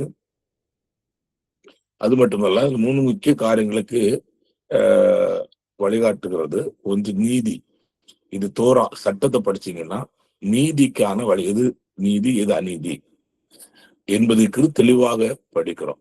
சில நேரங்கள் எல்லாம் மனுஷன் சாதாரணமாகவே தனக்கு ஒரு நீதி வச்சிருப்பான், மற்றவங்களுக்கு இன்னொரு நீதி வச்சிருப்பாங்க இல்லையா. தனக்கு இது தான் வச்சு இதெல்லாம் நீதி எப்படி வச்சிருப்பான். அத வேற யாராவது செஞ்சா அது அவங்களுக்கு அநீதியா மாறிடும். வேறு ஒருத்தர் செய்கிற அநீதியை இவங்க செஞ்சாங்கன்னா அவங்க நீதி நினைச்சிருவாங்க. இது இருக்கு. ஆனா அந்த தோரா, அந்த சட்டத்துல போனீங்கன்னா அப்படி நினைக்க முடியாது. எழுதப்பட்டபடியே தீர்ப்பு அளிக்கப்படுவது சொல்லுவோம் இல்லையா. இது போல அந்த சட்டம் சரியான நீதியின் வழிகளில் நீதிக்கு நீராக வழி நடத்துகிறது. அநீதி அங்க என்ன செய்வது இருந்துடக்கூடாது. உலகத்துல சொல்லுவாங்க, மகள் உடைத்தால் மண்குடம், மருமகள் உடைத்தால் பொன் குடம்னு சொல்லுவாங்க. அது உங்களுக்கு தெரியும், விளக்கமான்னு சொல்லண்டா. அந்த மாதிரி மக்கள் 2 விதத்துல நீதி வச்சிருப்பாங்க. ஆனா சரியான நீதிக்கு சட்டம், இந்த எழுதப்பட்ட தோரா அந்த சட்டம் கொண்டு வரும். 2வது கருணை, ஒரு இரக்கம், அந்த அனுபவங்கள். அப்போ இந்த சட்டத்துல என்னவும் இருக்கிறது, கருணையும் இருக்கிறது, இரக்கமும் இருக்கிறது. அதையும் என்ன செய்கிறது, அதுக்கு நேராக வழிகாட்டுவது, கருணைக்கு நேராக வழிகாட்டுகிறது. 3வது சமூக பொறுப்பை குறித்து சொல்லுகிறது. 3வது சொல்லுகிறது சமூக சோசியல் ரெஸ்பான்சிபிலிட்டி, அது சொல்லுகிறது. இப்போ ஒவ்வொரு ரட்சிக்கப்பட்ட தெய்வ பிள்ளைக்கும் சில சோசியல் ரெஸ்பான்சிபிலிட்டி, சமூக பொறுப்பு. நாம எதையுமே பார்க்கவில்லை, எனக்கு தெரியாது, நான் அப்படின்னு சொல்ல நமக்கு வாய்ப்பே கிடையாது, சொல்லவே முடியாது. நம்ம கண்டிப்பாக என்ன செய்யணும், சமூக ரெஸ்பான்சிபிலிட்டி, சமூக பொறுப்பு உள்ளவர்கள் என்பதை நாம அறிஞ்சிடக்கூடாது. இந்த சட்டம் வந்து நமக்கு தெளிவாக என்ன செய்யறது, சுட்டி காட்டுகிறது. அந்த சமூக பொறுப்புகளை நமக்கு தெளிவாகவே எடுத்து காட்டுகிறதாக அது காணப்படுது. இப்ப பாத்தீங்கன்னா, இப்போ சமூகத்துல நீதிமொழிகள் 24ஆம் அதிகாரத்தை வைக்கிறேன். மரணத்துக்கு ஒப்பிக்கப்பட்டவர்களையும் கொலையுண்ண குற்றங்களையும் விடுவிக்க கூடுமானால் விடுவி, அது அறியோம் என்பாயாக கர்த்தர் என்ன செய்கிறாரு, அறிகிறார், பார்க்கிறார் அப்படின்னு சொல்றாரு பாருங்க. அப்போ நமக்கு வந்து நம்முடைய சமூகத்துல நாம வாழுகிற இடத்துல ஒரு கூட்ட ஜனங்கள் நரகத்துக்கு போயிட்டு இருக்காங்கன்னா, அது குறித்த உத்தரவாதம் நமக்கு கட்டாயம் என்ன செய்யணும், இருக்கணும். அது வந்து அந்த சமூக பொறுப்பற்றலை போல ஆயிடக்கூடாது என்று சொல்றார். 24ஆம் நீதிமொழிகள் 24:11-12 மரணத்துக்கு ஒப்புவிக்கப்பட்டவர்களையும் கொலையுண்ண போகிறவர்களையும் விடுவிக்க கூடுமானால் விடுவி, அதை அறியோம் என்பாயாக. இருதயங்களை சோதிக்கிற அறியாரோ, உன் ஆத்மாவை காக்கிறவர் கவுனியாரோ, அவர் மனுஷருக்கு அவனவர் கிரிக்கு தக்கதாய் பலன் அளியாரோ. சோ ஆண்டவர் வந்து எல்லாம் பார்க்கிறார். எனவே நமக்கு சமூக பொறுப்பு கட்டாயம் என்ன செய்யணும், இருக்க வேண்டும். சமூக பொறுப்பு இல்லை அப்படின்னா ஆண்டவர் நம்ம கேட்பார் இல்லையா, கேட்கும் போது நாம் ஆண்டவருக்கு உத்தரவாதம் பதில் சொல்ல வேண்டியது ஆகிவிடுகின்றது. யூதாவின் புஸ்தகம், யூதா எழுதின பொதுவான நிருபம் 22ஆம் வசனம், அல்லாமலும் நீங்கள் பகுத்தறிவு உள்ளவர்களாயிருந்து சிலருக்கு இரக்கம் பாராட்டி சிலரை அக்னியிலிருந்து இழுத்து விட்டு பயத்தோடே ரட்சித்து. நம்ம சிலருக்கும் இரக்கம் பாராட்டணும், சிலரையாவது அக்னி நினைச்ச வேண்டும், எழுத்து எடுக்க வேண்டும். அப்படின்னு என்ன அர்த்தம், நமக்கு நம்முடைய கண் முன்னே கொஞ்சம் அக்னிக்கு போயிட்டு இருக்கிறாங்க, நரகத்து போயிட்டு இருக்கிறாங்க. அது குறித்த சமூக பொறுப்பு நமக்கு கட்டாயம் இருக்க வேண்டும். இன்னும் வந்து வெளிநாட்டு மிஷினரிகள் எல்லாம் இங்க நம்ம இந்தியாவில் வந்தவங்க எல்லாரும் அவரது சமூக பொறுப்பு ரொம்ப அவர்களுக்கு இருந்துச்சு பாருங்க. உதாரணமாக இப்ப நம்ம சயின்ஸ் நம்ம ஒரிசால எடுத்துக்கொண்டாங்க இல்லையா, அவங்களுக்கு பாருங்க, அவரு இங்கிருந்து யாரோ லெட்டர் அனுப்பினதுனால அதை பார்த்து அந்த சூழ்நிலை புரிந்து நீங்க வந்தாரு இந்தியாவுக்கு வந்த அந்த ஜனங்களுக்காக அதுல ஒரு சாட்சி எடுத்து சொன்னாங்க. பழைய கார் டயர் கம்பெனில கடைகளில் டயரை வாங்கி குஷ்ரோயோட காலுக்கு ஏற்ற செருப்பு அவரே கட் பண்ணி செய்வாராம். அவரு அந்த கத்தி வைத்து கட் பண்ணி, எப்ப அது எவ்வளவு கடினமான பணி இல்லையா. அந்த அளவுக்கு சமூக பொறுப்பு நமக்கு வந்து மக்கள் குஷ்ரோயில இருக்கிற கவனிக்க. அன்னை தெரசா இங்க வந்தாங்க இந்தியாவுக்கு வந்து வாழ்வித்து எல்லாம் ஆண்டுக்காக அங்க ரோட்டோரங்கள் அங்கும் கிடையாது முதியோர்கள் உதவியத்தை எல்லாரும் அழைத்து எடுத்து கொண்டு போட்டு அவங்க சாப்பாடு கொடுத்து அந்த சாப்பாடுக்காக ஒவ்வொருத்தலையா கையேந்தி அவங்க செஞ்ச காரியங்கள் எல்லாம் எவ்வளவு கவனிக்க வேண்டியது. சமூக பொறுப்பு வந்து ரொம்ப முக்கியமானது. இந்த தோரா அந்த சட்டத்துல வந்து சமூக பொறுப்பாளிகளாக நம்ம ஆக்குகிற காரியத்தை நம்ம படிக்கிறோம். எனவே இதுல இந்த சட்டத்துக்குள்ள வந்து 3 காரியங்களை நமக்கு வழிகாட்டுகிறது. ஒன்று நீதி, இன்னொன்று கருணை, இன்னொன்று சமூக பொறுப்பு, சோசியல் ரெஸ்பான்சிபிலிட்டி. எனவே இதை வந்து நாம் நினைச்ச வேண்டும், கவனிக்க வேண்டும். Okay, justice, social responsibility. 3வது பராமரிப்புக்கான அத்தியாவசிய ஆதாரங்கள், அதுல வந்து சங்கீதங்கள், சட்டம். 3வது வரலாற்று உதாரணங்கள், வரலாற்று ஹிஸ்டாரிக்கல் எக்ஸாம்பிள்ஸ். இப்போ இந்த பராமரிப்பு இந்த பணியில வந்து நம்ம சில அத்தியாவசியம், அதாவது பராமரிப்புக்கான அத்தியாவசியத்துல வந்து வரலாற்று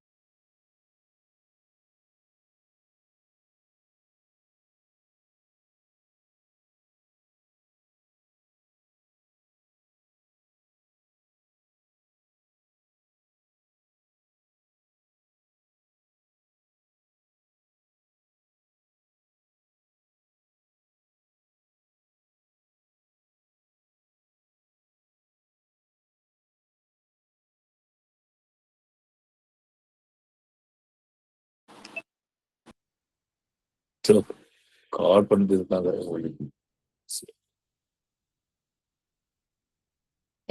சரி, கவனிங்க. என்னோட கால் வந்து தொந்தரவு பண்றாங்க, கட் பண்ணி விட்டாலும் அவங்களுக்கு புரிய மாட்டேங்குது. சரி, ஹிஸ்டாரிக்கல் எக்ஸாம்பிள்ஸ். இந்த ம், சில வரலாற்று உதாரண சம்பவங்கள் கூட நம்முடைய இந்த கவுன்சிலிங்ஸ்க்கு வந்து ஒரு முக்கிய அத்தியாவசியமான சோர்ஸாக இருக்கு. சில சம்பவங்கள் அது வந்து வரலாற்று சாம்பிள்ஸ்ங்கிறது வந்து ரொம்ப ஹிஸ்டாரிக்கல் பேக்ரவுண்ட் போட நாம வாழ்ற நாட்டு உலகத்துல நம்ம கிராமங்கள்ல நம்ம அருகாமல் நடக்கிற சில சம்பவங்கள் கூட அவர்களுக்கு வந்து ஆலோசனை கொடுப்பதற்கு உதவியாக இருக்கும். சபையில நமக்கு உதாரணமாக இவங்க ஒருத்தர் சிலர் வந்து கடன் வாங்கி ஒரு தொழில் ஆரம்பிக்க வீடு கட்டுறோம் அப்படின்றதுக்காக இவங்களுடைய வருமானத்துக்கு மிஞ்சி அந்த கடனை செலுத்தக்கூடிய அளவுக்கு வருமானம் இல்லாத ஒரு சின்ன ஒரு சாம்பிளா சொல்றேன். ஸோ அப்படிப்பட்டிருக்கிற இடத்துல நம்ம இது போல கடன் வாங்கி அது வீடு அடைக்க முடியாம வீடு ஜப்தி பண்ணப்பட்ட சம்பவங்கள் நம்மளோட கண்ணம் கூட வரும் இல்லையா? ஸோ அதெல்லாம் சொல்லி நீங்க அதற்கு என்ன ஆலோசனை? நீங்க வந்து உங்களுக்கு வருமானம் இவ்வளவு வரும், இப்போ நீங்க மாதம் இவ்வளவு உங்களால் டியூ கட்ட முடியுமா? அதை நீங்க கொஞ்சம் நினைச்சிடலாம். ஸோ இது வந்து இந்த சமூகத்தில் உள்ளதான சம்பவத்தோடு கூட நாம வந்து அவர்களுக்கு அதை ஆலோசனைகளாக நினைச்சிடலாம். வளருது இன்னைக்கு ஹிஸ்டாரிக்கல் வந்து பைபிளுக்குள்ள இருக்கு நிறைய ராஜாக்கள் நாட்கள் நடந்த சம்பவங்கள். அதுல நிறைய உதாரணங்கள் நமக்கு இருக்கிறது. ஸோ அந்த உதாரணங்கள் எல்லாம் நினைச்செல்லாம் நம்ம வந்து ஆலோசனை இப்போ உதாரணம் ஒண்ணும் இல்லை. இப்போ நான் ஒன்றை கட்டிடத்தில் விசாரித்து செயல்படுத்த நல்லது ஆண்டு கேளுங்கள். அதுக்கு நம்ம என்ன செய்யலாம்? கிறிஸ்தவ பிபிளிக்குள்ள போனோம், பைபிளுக்குள்ள போனோம் அப்படின்னா தாவீது தாவீது வந்து 2 சாமுவேல் 5ஆம் அதிகாரத்துல பெலிஸ்தர் யுத்தத்து வராங்க. கேட்கிற ஆண்டவரே யுத்தத்து வந்திருக்கேன், நான் போகணுமா போக வேண்டாம் அப்படின்னு சொல்லி போ அப்படிங்கிறாரு. கேட்டா போச்சுன்னாரு. போனா பெரிய வெற்றி கிடைக்கிறது. மறு வருஷத்துல அதே ஜனங்கள் திரும்ப யுத்தத்து வராங்க. இவன் என்ன நினைச்சிருக்கணும்? நம்ம ஒருக்கா போயிட்டோம் கிடைச்சிட்டு இன்னும் கேட்காம இருக்க நினைச்சேன். ஆனா தாவீது திரும்ப ஆண்டவரே திரும்ப வந்திருக்காங்க, நான் என்ன செய்யணும் அப்படின்னு கேட்கிறான். அப்பொழுது ஆண்டவர் சொல்றாரு, நீ என்ன செய்யணும்?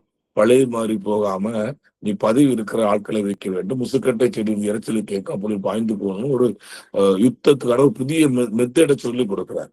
அப்போ இதை வந்து வெற்றி கொடுக்கும். இதே போல அதை கேட்ட செய்ததுனால அவனுக்கு ஜெயம் கிடைத்தது. சரியா? அதே நேரத்துல கேட்காமல் போய் தோல்வி அடைஞ்சவங்க இருக்கிறாங்க. ஒண்ணு வேண்டாம், நமக்கு இங்க தெரியுமா எரிகோ போன ஆண்டு கேட்டு ஆண்டு சொல்லி கொடுக்குறாரு. 7 நாள் சுத்தணும், 7 முறை சுத்தணும், மௌனமா சுத்தணும், 7வது முறை சுத்தணும், ஆர்ப்பரிக்கணும், பிறகு விழுந்த பிறகு அங்கிருந்து எந்த எடுக்கணும், என்ன எல்லாம் சொல்லி கொடுத்துட்டார்.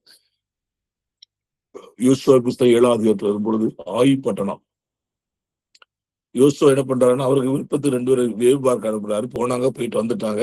சின்ன பட்டம் நம்ம 2000 பேர் போனா போனாங்க, ஒரு 3000 பேர் அனுப்புனாங்க. அங்க போன முதல் அடியிலே 36 செத்துட்டாங்க, திரும்பி வந்துட்டாங்க. வந்து விழுந்து கிடந்த ஆண்டவரே தோல்வி ஆயிட்டேன்னு.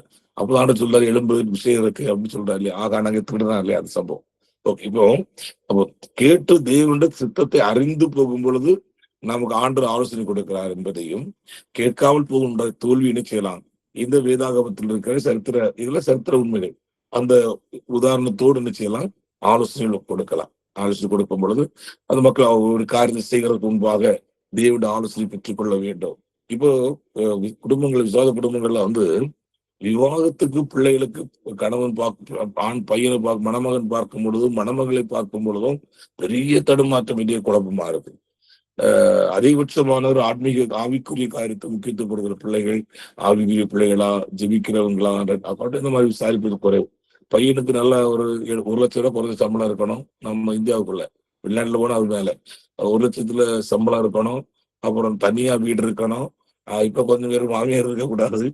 சொந்த மாதிரி ஒரு வித்தியாசமான கண்ணோட்டத்துல போறாங்களே தவிர, ஆண்டவரை இது சரியா தவிர உங்க சித்தம் என்ன ஆண்டவரை அப்படி பாக்குறது இல்ல.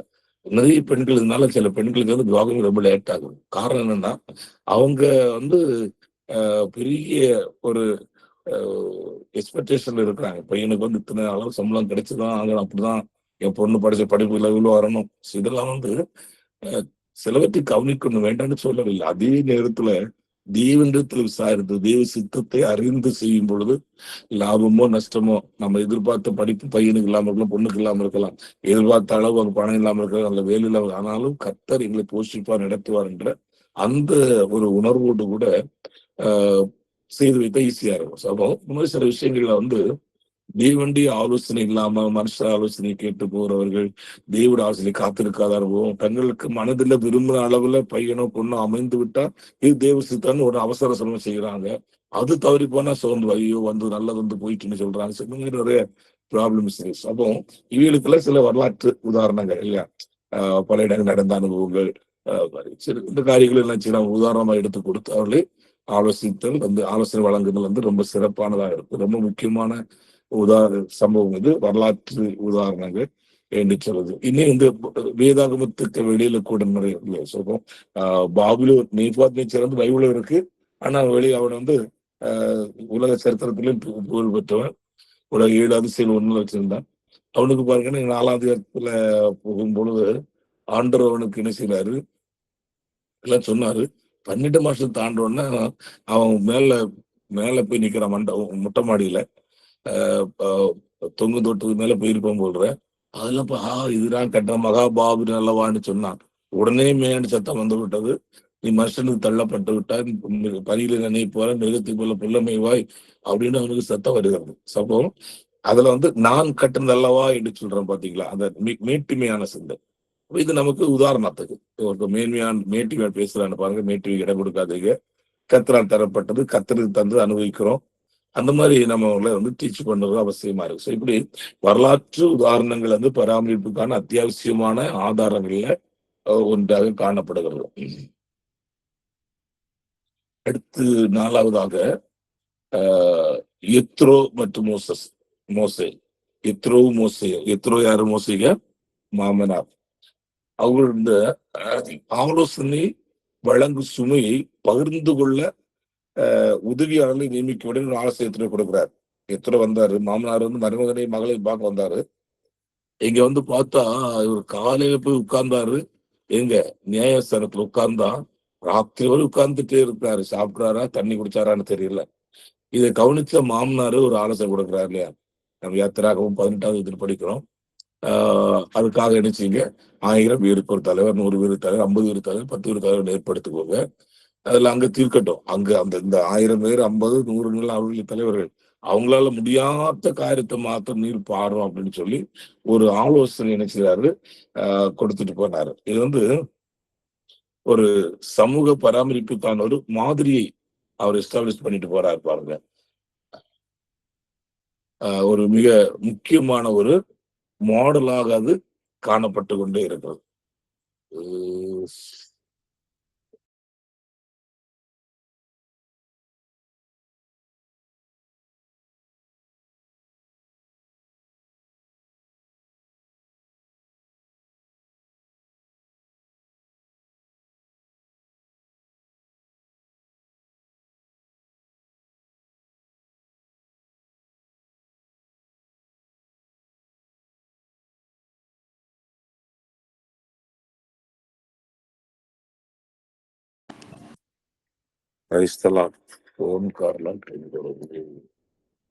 நைட் ஆனா அது ஒரு பெரிய பிரச்சனையா இருக்கு. எல்லாருக்கும் நைட்டு தான் நம்ம போன் அடிப்பாங்க.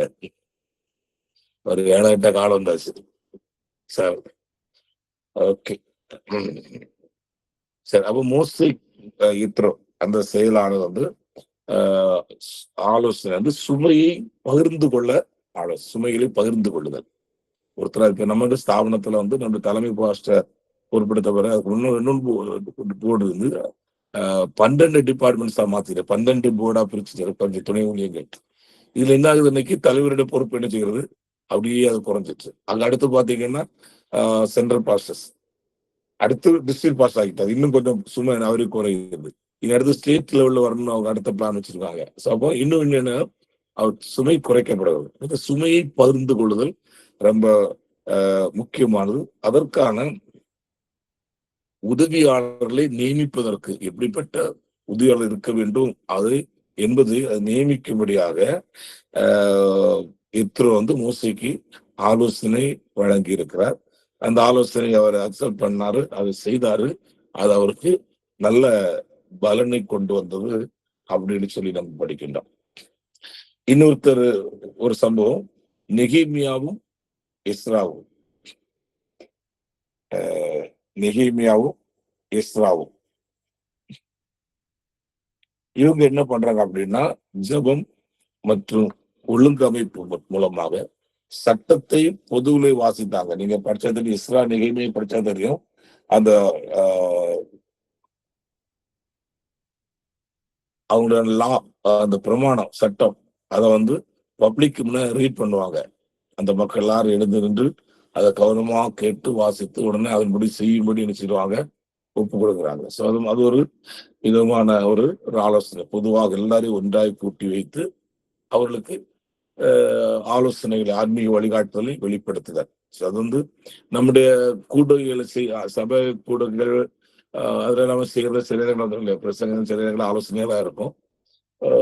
வேத பாட ஆராதனை, பைபிள் ஸ்டடியில வந்து நாம இது என்ன செய்கிறோம், கொடுக்குறோம். அப்புறமாக குடும்ப கூடுகை நம்ம சர்ச்சஸ்ல மாதத்துல ஒரு நாள் குடும்பங்கள் எல்லாம் ஒன்னா சேர்த்து குடும்பமா இருக்கிறவங்களே, அதுல குடும்பம் எல்லாம் குடும்பம் வராது, சகோதரிகளை அனுப்பி வச்சுட்டு கணவன் வீட்டுல இருப்பாங்க.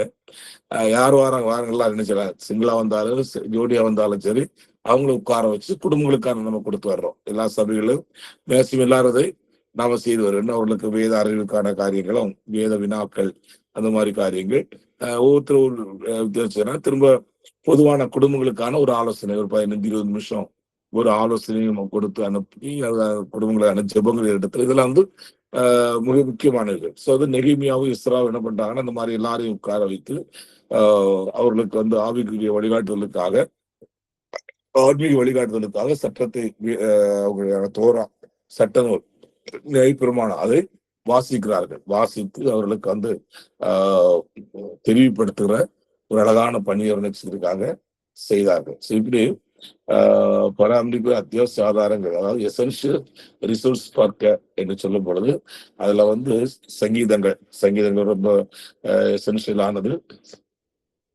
அப்புறம் சட்டம், தோரா, அவரோட வரலாற்று உதாரணங்கள் இருக்கிறது. அதுல வந்து எத்ரோ, மோசே, நெகேமியா, இதெல்லாம் வந்து இந்த வரலாற்று உதாரணங்கள்ல ஏற்கனவே சொன்னேன். வரலாற்று நிகழ்ந்த சில சம்பவங்கள், வேதத்துக்குள்ள இருக்கிற சில சம்பவங்கள், அந்தந்த காரியங்களுக்காக என்ன செய்கிறோம், கட்டத்தை விசாரித்து அறிந்து கொள்ளுதல், கட்டட சித்தத்தை அறிந்து கொள்ளுதல் போன்ற விஷயங்களுக்கெல்லாம் உதாரணம் இருக்கு. தெய்வனிடத்துல ஆலோசனை பெற்று செய்தால் கிடைத்த நன்மை என்ன, தெய்வ ஆலோசனை பெற்றுக்கொள்ளாமல் மன விருப்பத்தின்படி நடந்து கொண்டால் ஏற்பட்ட தீமைகள் இருக்கிறது. ஸோ அதையெல்லாம் என்ன செய்கிறோம், அந்த உதாரணத்துக்கு எடுத்து காட்டி அவர்களுக்கு வந்து ஆலோசனைகள் வழங்கப்படுகிறது. ஸோ இது வந்து நமக்கு ஒரு சோர்சஸ் ஆக இருக்கிறது.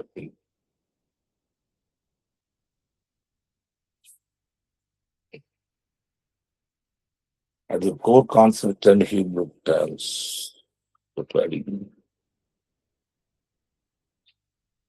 Core concept and Hebrew terms, முக்கிய கருத்துக்களும் எபிரேய சொற்களும். இமேஜ்.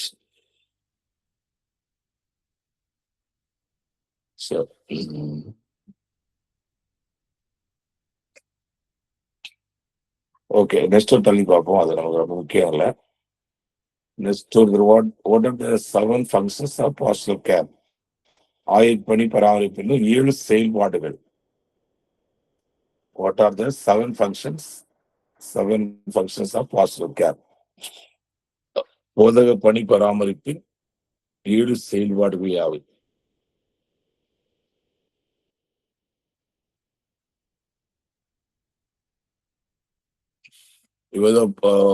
போதக பராமரிப்பு பணி என்று சொல்வது தனிநபர் மற்றும் சபைகளின் ஆன்மீக உணர்ச்சி, உடல், சமூக தேவை எல்லாவற்றையும் பூர்த்தி செய்கிறது.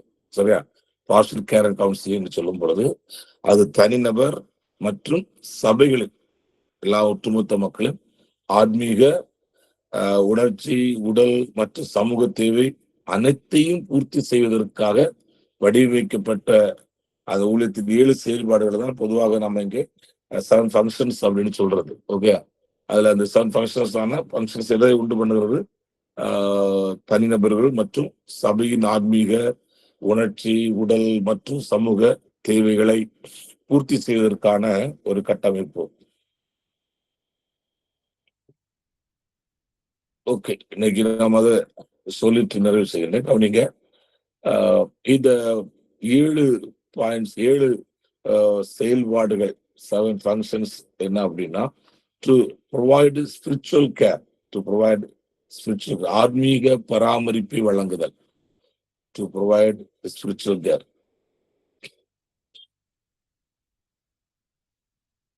இந்த ஆன்மீக பராமரிப்பை வழங்குவதன் மூலமாக அவருடான தனி வாழ்க்கை அது பசுத்தத்துக்கு நேராக கொண்டு செல்லுகிறது. ஜெப ஜீவியத்திலே அவர் வளர பண்ணுகிறது. ஆராதனைகளுக்கு முக்கியத்துவம் கொடுத்தல். இந்த மாதிரி ஆத்மீக வளர்ச்சிக்கான ஆத்மீக பராமரிப்புக்கு ஏற்படுத்துகிற பகுதி. ஏன்னா நிறைய இணையம் எல்லாமே இப்படிதான் இருக்காங்க. பிசினஸ்காரங்க நேற்றெல்லாம் எப்படா சர்ச்சு முடியும் ஓடி போய் கதை திறக்கான் இருக்காங்க. சீசன் டைம்ல சர்ச்சுக்கு வாரதே இல்லை நிறைய பிசினஸ் மேன்மார். அப்புறம் வேலை பணம் சம்பாதிக்கணும் என்பதுல நம்ம டைம் ஸ்பெண்ட் பண்றாங்க. ஜெப வாழ்க்கை குறைந்து போவது குறித்து கவலைப்படுவதில்லை. பரிசுத்த வாழ்விலை குறைச்சல் உண்டாவதை குறித்து கவலைப்படுகிறதில்லை. ஆராதனைகளுக்கு சரியான டைம் ஆசை பங்கெடுக்கணும் அந்த சிந்தையில் குறைகிறது. பந்தியிலே தவறாமல் பங்கெடுக்க வேண்டும் என்ற சிந்தைகள் குறைந்து விடுகிறது. வருகிறார்கள் போகிறார்கள், பந்தியில பங்கெடுக்கிறதுல பந்தியில பங்கெடுத்தாலும் அது பெரிய ஆயத்தங்கள் எல்லாம் போற. இந்த மாதிரி ஜனங்களோட வாழ்க்கையில ஆத்மீக ரீதியான வாழ்க்கை ரொம்ப டேமேஜ் ஆயிட்டே இருக்கு. ஒரு நாள் இருந்த ஜெப அனுபவம், ஒரு நாள் இருந்த உபவாச அனுபவங்கள், ஒரு நாள் இருந்த பரிசுத்த சிந்தை, ஒரு நாள் இருந்த மகிமை பரலோகத்தை குறித்த சிந்தைகள், இதெல்லாம் இன்னைக்கு குறைந்து கொண்டு போகிற ஒரு காலத்துல நாம வைக்கப்பட்டிருக்கிறோம். அதனால இந்த ஆன்மீக பராமரிப்பு இந்த செயல்பாடுல மிக முக்கியமான ஒன்றா இருக்கிறது. உதக பாஸ்டர் கேரளா அவருடைய ஆன்மீகத்தை தான் ரொம்ப முக்கியப்படுத்த வேண்டும். அதுக்கு அடுத்த செக்ஷன் எல்லாமே அடுத்ததான். ஒரு மனிதன் ஆத்மீக விஷயத்துல அவன் வளர்ந்து வந்தால், வளர ஆரம்பிச்சிட்டாலே மற்ற காரியங்கள் அவனுக்குள்ள தானா வரும். அது அடுத்து லைட்டா உண்டாகும். இப்போ நீங்க ஒருத்தர் ஆத்மீக ரீதியில் ஆவிக்குரிய அனுபவத்தை ரொம்ப பின்னடைவு. அப்படிப்பட்டவனுக்குள்ள வேறு உலக காரியம் அந்த விஷயங்கள பிரச்சனை இருக்குன்னா அவனை போய் சொல்ல போனா ஏத்துக்கொள்ள மாட்டான். இவன் அயலகத்தா ரெண்டு வீட்டு நடுவில் ரெண்டு பக்கத்துல வீட்டு சண்டை வருது. நம்ம விசுவாசியா இருக்கலாம், ரெண்டு விசுவாசியா இருக்கலாம், அல்ல ஒண்ணு விசுவாசி ஒன்னு அவிசுவாசியா இருக்கலாம். நம்ம விசுவாசிகிட்ட போய் அவங்கள்ட்ட போய் நீங்க இல்ல சகோதரா இல்ல சகோதரி இதெல்லாம் தவறு இப்படி பண்ணக்கூடாது, உங்க வீட்டு கோழி அங்க போகும் அல்ல அங்க இங்க வரதான் செய்யும், அதை பண்றக்கூடாது, கொஞ்சம் சமாதானமா இருக்கணும், நம்ம தூஷப்படக்கூடாதுன்னு விடவே மாட்டாங்க. காரணம் என்ன? ஆன்மீக பகுதி வீக்கடைஞ்சிருது. மற்றவங்க எல்லாம் ரொம்ப நல்லா இருக்காங்க, பணம் உண்டு பொருள் உண்டு எல்லாம் இருக்கு. பட் ஆன்மீக ரீதியாக ரொம்ப ஃபெயிலியரா இருக்கிறதுனால என்ன ஆகுது அப்படின்னைக்கு இவங்களுக்கு மற்ற சிந்தைகளை ஏற்றுக்கொள்ள பார்க்க யாரு போய் ஆலோசனை ஏற்றுக்கொள்ள மாட்டாங்க. நான் சொன்னது சரிதான், அவங்க வீட்டு கோழி எங்க வீட்டுக்குள்ள வரக்கூடாது, அவங்க வீட்டு மரத்துக்கு கிளை எங்க பக்கத்துக்கு எட்டி பார்க்க கூடாது. கடிச்சு நீங்க கிராமத்துகள் நிறைய இருக்கு பாருங்க. நீங்க சிட்டில நீங்க இருந்தீங்கன்னா உங்களுக்கு இதெல்லாம் கிடைக்காது. ஆடும் பார்க்க முடியாது, கோழியும் பார்க்க முடியாது, மரக்கலையும் பார்க்க முடியாது, பாதை பிரச்சனை இருக்காது, லைன் பிரச்சனை ஒன்றும் இருக்காது. இந்த மாதிரி சின்ன காரியங்களை நம்ம ரட்சிக்கப்பட்டவர்களை பவுல் ரோமர் சொல்லு 2:27 சொல்றாரு, எழுதியிருக்கபடி தேவனுடைய நாமம் புறஜாதிகளுக்குள்ளே உங்கள் மூலமா தூஷிக்கப்படுகிறது. நம்ம போய் சொல்றோம் சிஸ்டர் பிரதர், இது நம்ம மூலமா தேவனுடைய நாமம் தூஷிக்கப்படும். அதனால நீங்க என்ன செய்யுங்க, கொஞ்சம் ஞானமா இருங்க, கொஞ்சம் சகித்து கொள்ளுங்க, கொஞ்சம் விட்டு கொடுங்க, நீங்க கொஞ்சம் மன்னித்து போகணும் அப்படின்னு சொல்லி பாருங்க, சம்மதிக்கவே மாட்டாங்க. அவங்க முதல் வளர்ச்சி எங்க வேணும் அப்படின்னா ஆன்மீகத்துல வளர வேண்டும். சரி, அதுக்கேற்ற ஆலோசனைகள் அவங்களை ஜெபத்துல நடத்துவதற்கு, அவங்களுடைய பரிசுத்த வாழ்வுக்கான காரியங்கள். சில இதெல்லாம் வீக்க ரொம்ப கீழே போயிருப்பாங்க. அதன் பிறகு அவங்கள்ட்ட போய் சொல்ல போனா ஒன்றும் ஈடுபடாது. ஆரம்பத்திலிருந்தே நம்ம மெயின்டைன் பண்ணி கொண்டு வந்தால் மட்டும் என்ன செய்ய முடியும், அது காப்பாற்றக்கூடியதாக காணப்படும். சரியா? ஓகே. செகண்ட் ஒன், 7 ஃபங்க்ஷன்ல 7 function of Pastor Kerala. First one, to provide spiritual care. Second one, to provide emotional care. அதாவது உணர்ச்சி பராமரிப்பை வழங்குதல். இப்ப மனுஷனோட உணர்ச்சி ரொம்ப பயங்கரமா இருக்கு இல்லையா? ஒரு உணர்ச்சி என்னன்னா கோப உணர்ச்சி. கொல்லும் கொடிய பாவத்தில் கோபம் அப்படின்னு சொல்லி ஒருத்தர் புக் எழுதியிருந்தார். கொல்லும் கொடிய பாவங்கள் 7, அதுல ஒன்றியது கோபம் பிரதானமான சொன்னார். உலகத்துல ஒரு ஆராய்ச்சியில சொன்னாங்க, நிறைய பேர் தனியார் துறையில நல்ல சம்பளத்துல வேலை செஞ்சவங்க அநேக வேலை இழந்து காரணம் கோபம். ஏன்னா இவங்க மேல இருக்க அதிகாரத்துல என்ன செய்வாங்க, அவனுக்கு ஒரு அதிகாரின்னா பவர் இருக்கு இல்லையா, அவங்க கீழே தள்ளி விடலாம், இவங்க வெளியில ஆக்கள் எல்லாம் செய்யணும், ரைட்ஸ் இருக்கு. இவங்க அவங்ககிட்ட பிடிச்சிருவாங்க, ரொம்ப ட்ரெஸ் ஆயிடுவாங்க. அந்த கோபத்தினால் என்ன ஆகிடுகிறது, அவங்க இன்னும் வேலையை கலத்தி விட்டுறாங்க. நிறைய பேர் வேலை இழப்புக்கு காரணம் கோபம் அப்படின்னு சொல்லி ஒண்ணு சொல்றாங்க. இது வந்து உணர்ச்சி. சில ரட்சி விட்ட தேவ பிள்ளை சிலர் சொல்லுவாங்க பாருங்க, பாஸ்டர் எல்லாத்தையும் கைட்டாங்க, இந்த கோவம் மட்டும் விட முடியும்பாங்க. அது தவறு. ஒருபோதுமே அப்படிப்பட்ட ரட்சிப்பு இருக்காது. ஒருவன் ரட்சிக்கப்படும் பொழுது அவனுக்கு கோபம்ங்கிற ஒன்றை வச்சுட்டு மீதி எல்லாம் ஒழிச்சு போயிடாது.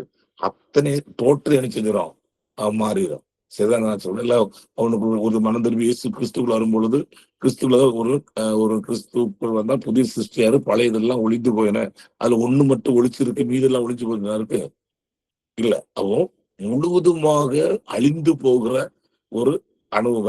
அதனால ஒண்ணு அது இருக்கு இது இருக்கு, அதெல்லாம் தப்பு. சரியா மனம் திரும்பாதனாலதான் கோபம் கொஞ்சம் உள்ள நினைச்சுக்கிறது குடி கொண்டு கொண்டு இருக்கிறது அர்த்தம் பாருங்க. எனவே அந்த எமோஷன்ஸ், அந்த உணர்ச்சிகளை வந்து ஒட்டுமொத்தமாக அர்ப்பணம் பண்ணணும். ரொம்ப கோவப்பட வேண்டிய சில சந்தர்ப்பங்கள் இடம் இருக்கிறது, தேவையான கோபம் இருக்கிறது, அது ரொம்ப அபூர்வமானவைகள்.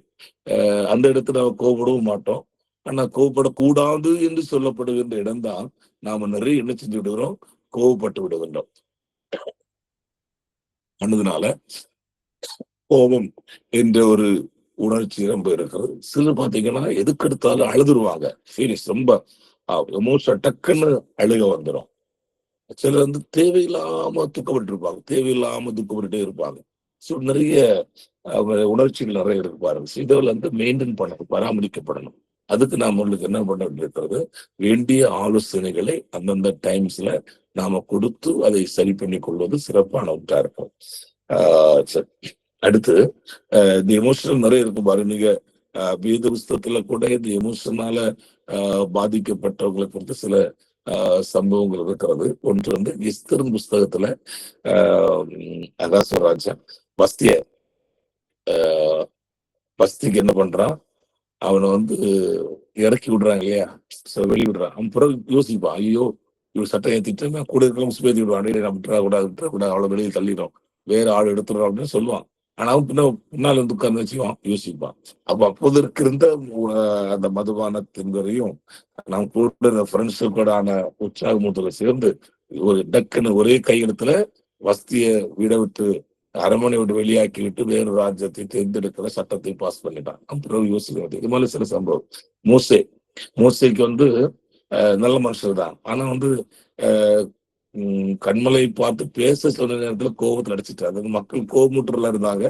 ரெண்டாவது காரணம் என்ன, ஏற்கனவே ஒரு முறை கண்மலையில் அடிச்ச அந்த ஞாபகம் இருந்துச்சு. ஏதோ எல்லாமே சேர்ந்து என்ன பண்ணிட்டாரு, கோல் எடுத்து ஓங்கி அடிக்க போய் ஆண்ட சொல்லி நீ அடிச்சிட்டு இல்லாம அவ்வளவு உனக்கு முடிச்சிட்டு நீ காணலுக்கே போக முடியாண்டாரு. எவ்வளவு பெரிய சங்கடமா இருக்கும். அந்த உணர்ச்சியை கட்டுப்படுத்த இயலாததுனால வரும். சிலருக்கு வந்து சில வார்த்தைகளை கண்ட்ரோல் பண்ண முடியாது பாருங்க.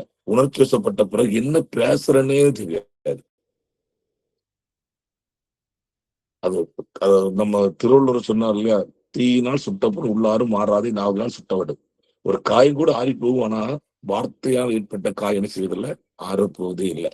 அப்போ வார்த்தை செல்ல வார்த்தை அந்த ஆத்திரம் வந்தா என்ன பேசணும்னு தெரியாம கண்ணா அப்படின்னு பேசுவாங்க.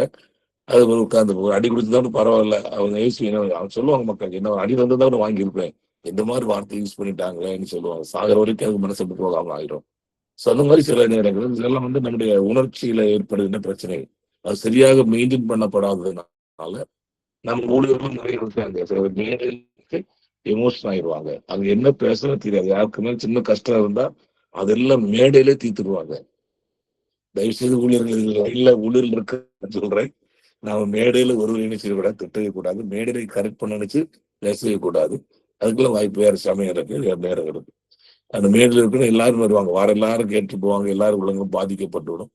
நாமும் கண்ட்ரோல் இல்லாம போயிடும். என்ன பேசுறோம், பேச வேண்டியதான பேசணும், இது கூட பேசாம இருந்திருக்கலாம். பிறகு யோசிப்போம்ல, எத்தனையோ சந்தர்ப்பங்கள்ல நான் பிறகு இந்த வார்த்தை நான் பேசுறது கூட தேவையில்லாம் பேசிட்டு இருந்தேன் நம்ம சிந்திக்கிறோம் தானே, நிறைய பேர் எல்லாருக்கும் வரும். ஓகே. ஸோ எனவே இந்த வார்த்தைகள், கோப உணர்வுகள், தேவையற்ற கவலைகள், தேவையற்ற பாரங்களை ஏற்றுக்கொண்டு அப்படியே எல்லாத்தையும் நாம சுமக்கிற மாதிரி ஒரு ஃபீலிங்ஸ். ஸோ அதெல்லாம் வந்து நமக்கு வந்து தவிர்க்கப்பட வேண்டியவைகள். அவைகளை நாம் என்ன செய்ய வேண்டும், கவனம் செலுத்த வேண்டும். மூன்றாவது, டு ப்ரொவைட் பிசிக்கல் கேர், உடல் பராமரிப்பு வழங்குது. டு ப்ரொவைட் பிசிக்கல் கேர், சரீர பராமரிப்புக்கான ஆலோசனை வழங்கணும். அது வந்து நம்ம நிறைய வீக்கு நானே ரொம்ப என்னாலே எக்ஸசைஸ் பண்ண சொல்லுவாங்க. எனக்கு என் பாடிக்கு ஒண்ணுமே பண்ண முடியாது. அப்படியே பொம்மை ரோபோட் மாதிரி நம்மளோட லைஃப் இருக்கு. பட் ஆனா கட்டாயம் என்ன செய்யணும், உடற்பயிற்சிகள் நம்முடைய சரீரத்துக்கு தேவையான அசைவுகள் தேவை. ஏன்னா ஊழியர்களுக்கு வந்து மென்டலி தான் ரொம்ப பிரச்சனை, எல்லாமே மென்டலி ஒர்க் தான். நமக்கு அந்த பிசிக்கலா வந்து பாடிக்கு வேலை இல்லாம இருக்கு, அது ரொம்ப டேஞ்சரு. அதனால நம்மால அது என்ன சொல்றாங்கன்னா, அரசு வேலை பார்க்கறவங்க ஒருத்தர் சொன்னாரு, அவர் வந்து பைக்ல போறவரு ஆபீஸுக்கு 2 கிலோமீட்டர் முன்னால பைக்கை விட்டு நடந்து போவாராம். ஏன்னா அங்க போய் 8 ஹவர்ஸ் உட்கார்ந்து வேலை தான், அது ரூமுக்குள்ள உட்கார்ந்து எழும்புறதும் தான். அதனால அந்த பாடி அது போல சாயங்காலம் வார நேரம் நடந்து வந்து வண்டி எடுத்துட்டு வருவாராம். நம்ம யாராச்சும் இப்ப நம்ம வந்து நான் எங்க ஊர்ல பாக்குறேன், ஒரு 50 அடி தூரமா பைக் ஸ்டார்ட் பண்றாங்க. 100 அடி 200 அடி 1/4 கிலோமீட்டர்லாம் கிடையாது. 1/4 கிலோமீட்டர்லாம் நடந்து போறவங்க எல்லாம் பாக்குற அபூர்வமா அந்த லெவலுக்கு போயிட்டாங்க. மக்கள் எதுக்கு எடுத்தாலும் வண்டியில ஏறி உட்கார்ந்து கிக் பண்றதா, அது கிக் பண்ணவும் வேண்டாம். இப்ப எல்லாம் எலக்ட்ரிக் சுவிட்ச் தானே, ஆன் பண்ணிட்டு புஷ் பண்ண வரும், எல்லாம் ஸ்டார்ட் போயிட்டு இருக்கு. அந்த லெவலுக்கு மாறி போச்சு. ஸோ எனவே உடல் பராமரிப்பு. அடுத்து ஆகார விஷயங்களே நாம் என்ன செய்யணும். எனக்கு வந்து ஆகாரம் இதெல்லாம் வந்து நிறைய அது சொல்லிருக்கிறப்போ தெரியாது. ஆனா உங்களுக்கு தெரியும், இப்ப வாட்ஸ்அப்ல நிறைய மீடியாக்கள் எல்லாம் போடுறாங்க நம்ம ஆகார காரியங்கள் எல்லாம். அதுல நிறைய பிரச்சனையும் இருக்கு. சும்மா வியூஸுக்காக வாயில வரலாம் போடணும் இருக்காங்க. கவனமாக ஆகாரங்களை சாப்பிடுங்க. கலர்ஃபுல்லான இருக்கிற ஆகாரங்கள், இன்ஸ்டன்ட் ஃபுட்டு இதெல்லாம் தவிர்ப்பது நல்லது. இயன்றாலும் நம்ம வீட்டிலே சமைச்சு சாப்பிடுங்க. நான் எங்க வீட்டில தான் சொல்றது, சமைச்சு சாப்பிடணும். ஆர்டர் பண்ணி சாப்பிடுற வேலையை விட்டுருங்க. இவங்க எல்லாரும் நிறைய பேர் வந்து ஆர்டர் பண்ணிட்டு நிம்மதியா வீட்டுல உட்கார்ந்து வேற வேலை பார்க்குற மாதிரி இருக்கிறாங்க. அதுல நிறைய சரீரத்துக்கு தீமை விளைவிக்கிற நிறைய விஷயங்கள் இருக்கிறது. ஆனதுனால அவங்க யாருமே சுகாதாரமான முறையில செய்ய மாட்டாங்க. என்னதான் சொன்னாலும் கிச்சன் உள்ள போய் பாத்தீங்கன்னா அவ்வளவு சாக்கடையா தான் இருக்கும். யாரும் அங்க பாக்குறது, நம்ம ஏசி காலில் உட்காந்து சாப்பிட்டு வருவோம் அல்லது ஆர்டர் பண்ணி வாங்கி சாப்பிடுவோம். அது போன்று நம்ம சாப்பாடு அளவுகள் இது எல்லாமே வந்து நம்முடைய சரீரத்தின் பராமரிப்புக்கு அவசியமா இருக்கிறது. வந்து இயன்ற அளவு நீங்கள் உங்கள் சரீரத்தை பராமரித்துக் கொள்ளணும். நான் மற்றவர்களுக்கு இயன்ற அளவு ஆலோசனை வழங்க வேண்டும். அப்படி வழங்கும் பொழுது அது அவர்களுக்கு ஒரு சின்ன சின்ன மாற்றத்தையாவது சரீரத்தில் கொண்டு வந்தால் அது அவ்வளவு பிரயோஜனமா இருக்கும். ஏன்னா இன்னைக்கு வந்து சாப்பாடு விஷயத்தினாலே நிறைய பேருக்கு பல வியாதிகள், ஏகப்பட்ட வியாதி அனைத்துக்குமே சாப்பாடு மிக முக்கிய ஒரு காரணமாக இருக்கிறது. அது நமக்கு கண்ணோட நம்ம பார்த்து வருகின்றோம். ஓகே, எனவே கூட நம்ம ரொம்ப கவனத்தை அதிகமாக செலுத்தும்படி அன்பாக கேட்டுக்கொள்கிறேன். அந்த உடல் பராமரிப்பு ரொம்ப முக்கியமாகும். உடல் பராமரிப்புல வந்து நமக்கு உடல் தேவையான உடற்பயிற்சிகள் இயன்ற அளவு எப்படிலாம் செய்ய முடியுமோ அது செய்வது குறித்த ஆலோசனை வழங்குதல், ஆகார விஷயமான ஆலோசனை வழங்குதல், அடுத்து வஸ்திர சம்பந்தமான காரியங்கள். உடல் பராமரிப்புல வந்து இந்த வஸ்திரம் ரொம்ப முக்கியமானதா இருக்கிறது. வஸ்திரம் என்பது உடலை மறைக்கும்படிதான் வஸ்திரமே தவிர, வஸ்திரத்தை உடலை காட்டும்படியான வஸ்திரங்கள் தவிர்க்கப்பட வேண்டும்.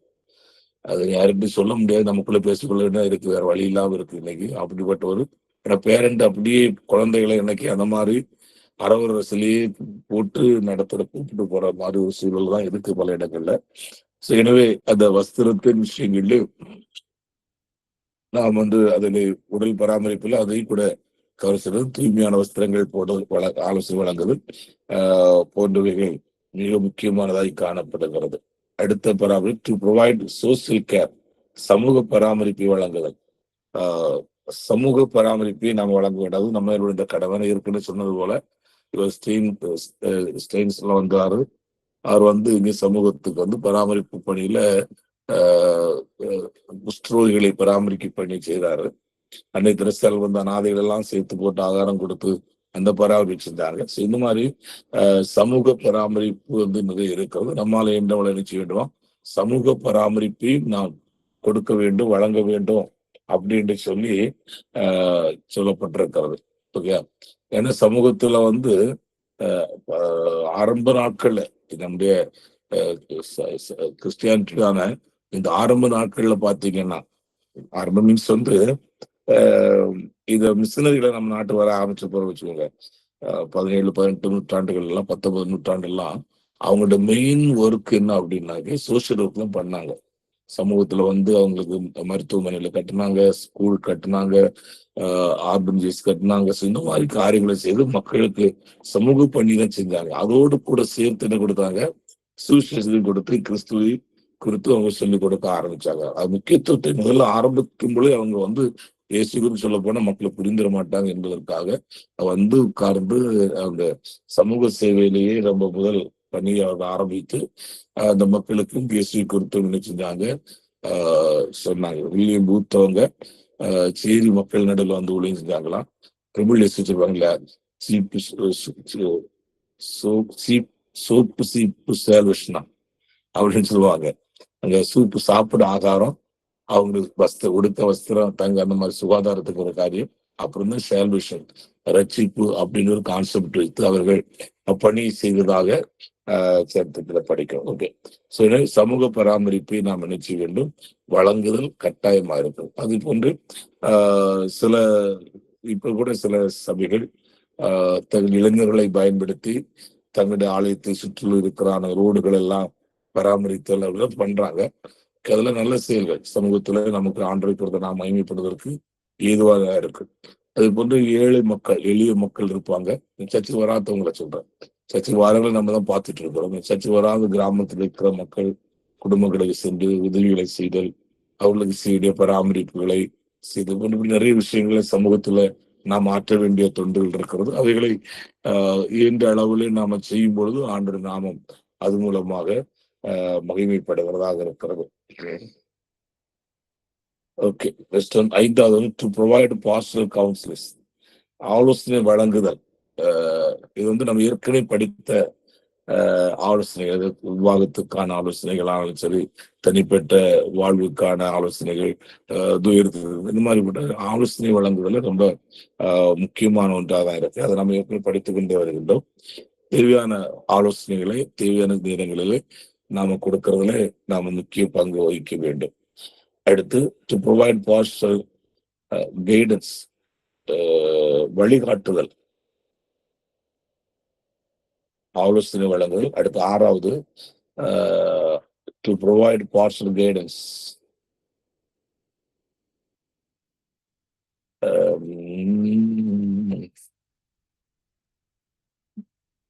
ப்ரொவைட் பாஸ்டரல் கைடன்ஸ், அதாவது போதக வழிகாட்டுதல் வழங்குதல்.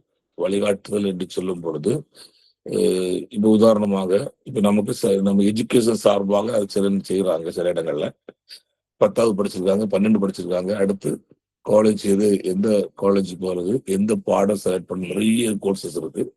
நம்ம மக்களுக்கு சிலருக்கு வந்து பிஎஸ்சியில கொஞ்சம் பாடங்கள், பிஇல ஒரு 4-5 பாடம், இவ்வளவு நிறைய தெரியும். அப்போ இதுக்கு மேல இன்னும் என்னெல்லாம் இருக்கு. சிலருக்கு வந்து மெடிசின்ல வந்து எம்பிபிஎஸ் மட்டும்தான் படிச்சு சைட்ல ஒர்க் பண்ண முடியும் நினைக்கிறாங்க. அது தவிர நிறைய சின்ன சின்ன கோர்ஸ் நிறைய இருக்கு இல்லையா, படிக்கலாம் இல்லையா. ஸோ இந்த மாதிரி சில வழிகாட்டுதல், கல்விக்கான வழிகாட்டுதல், தொழில் தொடங்குவதற்கான வழிகாட்டுதல். சிலருக்கு வந்து என்ன தொழில் தொடங்கணும், எப்படி செய்யணும் தெரியாது இருப்பாங்க. அவர்களுக்கு என்ன செய்யலாம், நாம ஆலோசனை கொடுத்து உங்களுக்கு இருக்கின்ற வருமானத்தை அடிப்படையில் உங்களுடைய திறமை தக்காமல் செய்யுங்கன்னு சொன்னோம். சிலர் வந்து முன் அனுபவம் இல்லாம தொழில் தொடங்குவாங்க. எங்களுக்கு தெரிஞ்ச ஒருத்தர் ஒரு தொழில் செஞ்சாங்க, ஸ்கேன் சென்டர் ஆரம்பிச்சாங்க. அவங்களுக்கு முன் அனுபவமே கிடையாது. அங்க போனாங்க, போன இடத்துல ஒரு ஸ்கேன் சென்டர் ரொம்ப டைட் நெருக்கமா இருக்கு, நமக்கு ஆரம்பிச்சு என்னன்னு சொல்லி கொஞ்சம் பார்ட்னர்ஸ் வச்சு ஆரம்பிச்சாங்க. ரொம்ப பாடுபட்டுட்டாங்க, ரொம்ப கஷ்டப்பட்டாங்க. பல லட்சங்கள் கோடிகள் வீணாகி போச்சு. அந்த மாதிரி முன் அனுபவம் இல்லாத தொழில் இணைச்சிடக்கூடாது, இறங்கிடக்கூடாது. அப்ப அதுக்கு முன் அனுபவம் இருக்கிறதா என்று பார்த்து அதுக்குரிய ஆலோசனைகள் வழங்க. சிலர் பார்த்தோன்னே இதுபோல் நம்ம செஞ்சா நமக்கு கோடீஸ்வரர் நினைக்கிறாங்க. ஆனா அதுக்கு உள்ள போய் அதுக்கு தொழிலை பொறுத்து எந்த ஒரு நிறைய படிக்கிற இது ஏபிசிடியே தெரியாம உள்ள இறங்கிடுவாங்க, போய் ரொம்ப சங்கடம் அனுபவிப்பாங்க. ஸோ அப்படிப்பட்டவங்களுக்கு நினைச்சலாம் அந்த வழிகாட்டுதல் ரொம்ப முக்கியமானதாக இருக்கிறது. ஸோ இப்படி நிறைய விஷயங்கள்ல வந்து நம்ம வழிகாட்டிகளாக இருக்க வேண்டும் என அனுபவம். சிலர் வந்து பிள்ளையோட திருமண விஷயங்கள்ல கூட வந்து ரொம்ப ஒரு தடுமாறி இருப்பாங்க. அவர்களுக்கு நான் என்ன செய்யலாம், வழிகாட்டுதலா இருக்கிறேன். நாம போய் புரோக்கர் வேலை செய்ய போயிடக்கூடாது. தயவு செய்து இன்னைக்கு ஊழியர்கள் புரோக்கர் ஃபீஸ் கிடைக்கிறேன்னு வருத்தப்படுற ஊழியர்கள் இருக்கிறாங்க. நான் கல்யாணத்துல அடிக்கடி கொடுத்து எனக்கு புரோக்கர் ஃபீஸ் தரல, அப்படி 1 வருஷம் இருக்கு, 2 வருஷம் இருக்குன்னு வருத்தப்படுற பாஸ்டர்ஸ் இருக்கிறாங்க. சங்கடம் அப்படிலாம் இருக்கக்கூடாது. ஒரு காசு புரோக்கர் பீஸ்ன்னு நம்ம கல்யாண சம்பந்தமா ஈடுபட்ட நேரத்துல காணிக்கைன்னு கூட தந்தாலும் வாங்கவே கூடாது. இப்போ காணிக்கையில் எனக்கு தேவையில்லை, நீங்க வேற ரெண்டாவது விட்டுறன்னு பாருங்க. அப்படி இருக்கும். நான் ஒரு சமயத்துல ஒரு சபை எனக்கு நான் இருக்கிற ஊழியத்துல இன்னொரு சர்ச்சில் ஒரு பிள்ளைக்காக இன்னொரு சர்ச்சில் ஒரு பையனை லிங்க் பண்ணிட்டோம். சும்மா அந்த சர்ச் பாஸ்வேர்ட் தான் ஃபோன் நம்பர் கொடுத்து சாப்பிட்டு போனேன். பிறகு ஒரு நாள் இங்கே சர்ச்சுக்கு போயிருக்கிறேன். அந்த அம்மா அந்த பிள்ளையோட தாய் கரனுடைய ஒரு காணிக்கை கவர் கொண்டு வந்து என்கிட்ட தள்ளுறாங்க. எனக்கு சம்பவம் மனசுல ஆயிடுச்சு. அப்படின்ட்டு என்ன நம்மளை ஓட்டம் ஆக்கிட்டு புரோக்கர் ஆக்கிட்டீங்களான்னு கேட்டேன்.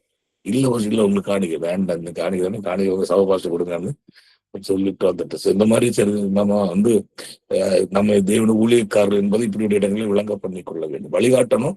வழிகாட்டுல வந்து ஆதாயத்தை தேடக்கூடாது. தயவு செய்து கர்த்தர் நம்ம போஷிக்கிறவர், நம்ம காப்பாற்ற நம்ம தேவையெல்லாம் கர்த்தர் ஒருவரையும் சந்திப்பார். எனக்கு வருமானம் இல்லாம இருக்கு, தேவை இருக்கு, அதனால இந்த மாதிரி லைன்ல போனா எனக்கு ஏதாச்சும் கிடைக்கும்னு நினைச்சிட்டீங்கன்னா உங்க லைஃப் ஊழிய பாதை தோல்வியா மாறிடும். சோ அதனால அந்த மாதிரி ஒரு போது நினைத்திடக்கூடாது. நாம போயிடக்கூடாது என்பதை அன்பாக நினைப்பூட்டிக் கொள்ள வேண்டும். ஸோ எனவே நாம் வந்து கைடன்ஸ் பண்ணலாம், வழிகாட்டிகளாக இருக்க வேண்டும். அடுத்து last one, to provide positive care, அவங்க கேர் பண்ணுதல், ஆலோசனை வழங்குதல்.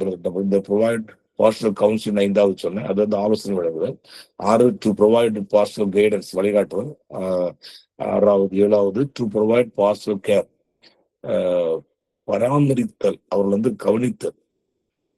அதுல வந்து ரொம்ப முக்கியம். கவனித்தல் என்று சொல்லும் பொழுது அதாவது அவருடைய ஆவிக்குரிய வாழ்வை நம்ம கவனிக்க வேண்டும். கவனித்து அதுக்கு அடுத்து ஆவது வளங்கள் இப்படி இருக்காங்க அப்படின்னு நம்முடைய கவனத்தில் நாம் வைத்துக் கொள்வது நல்லது. 2வது அவருடான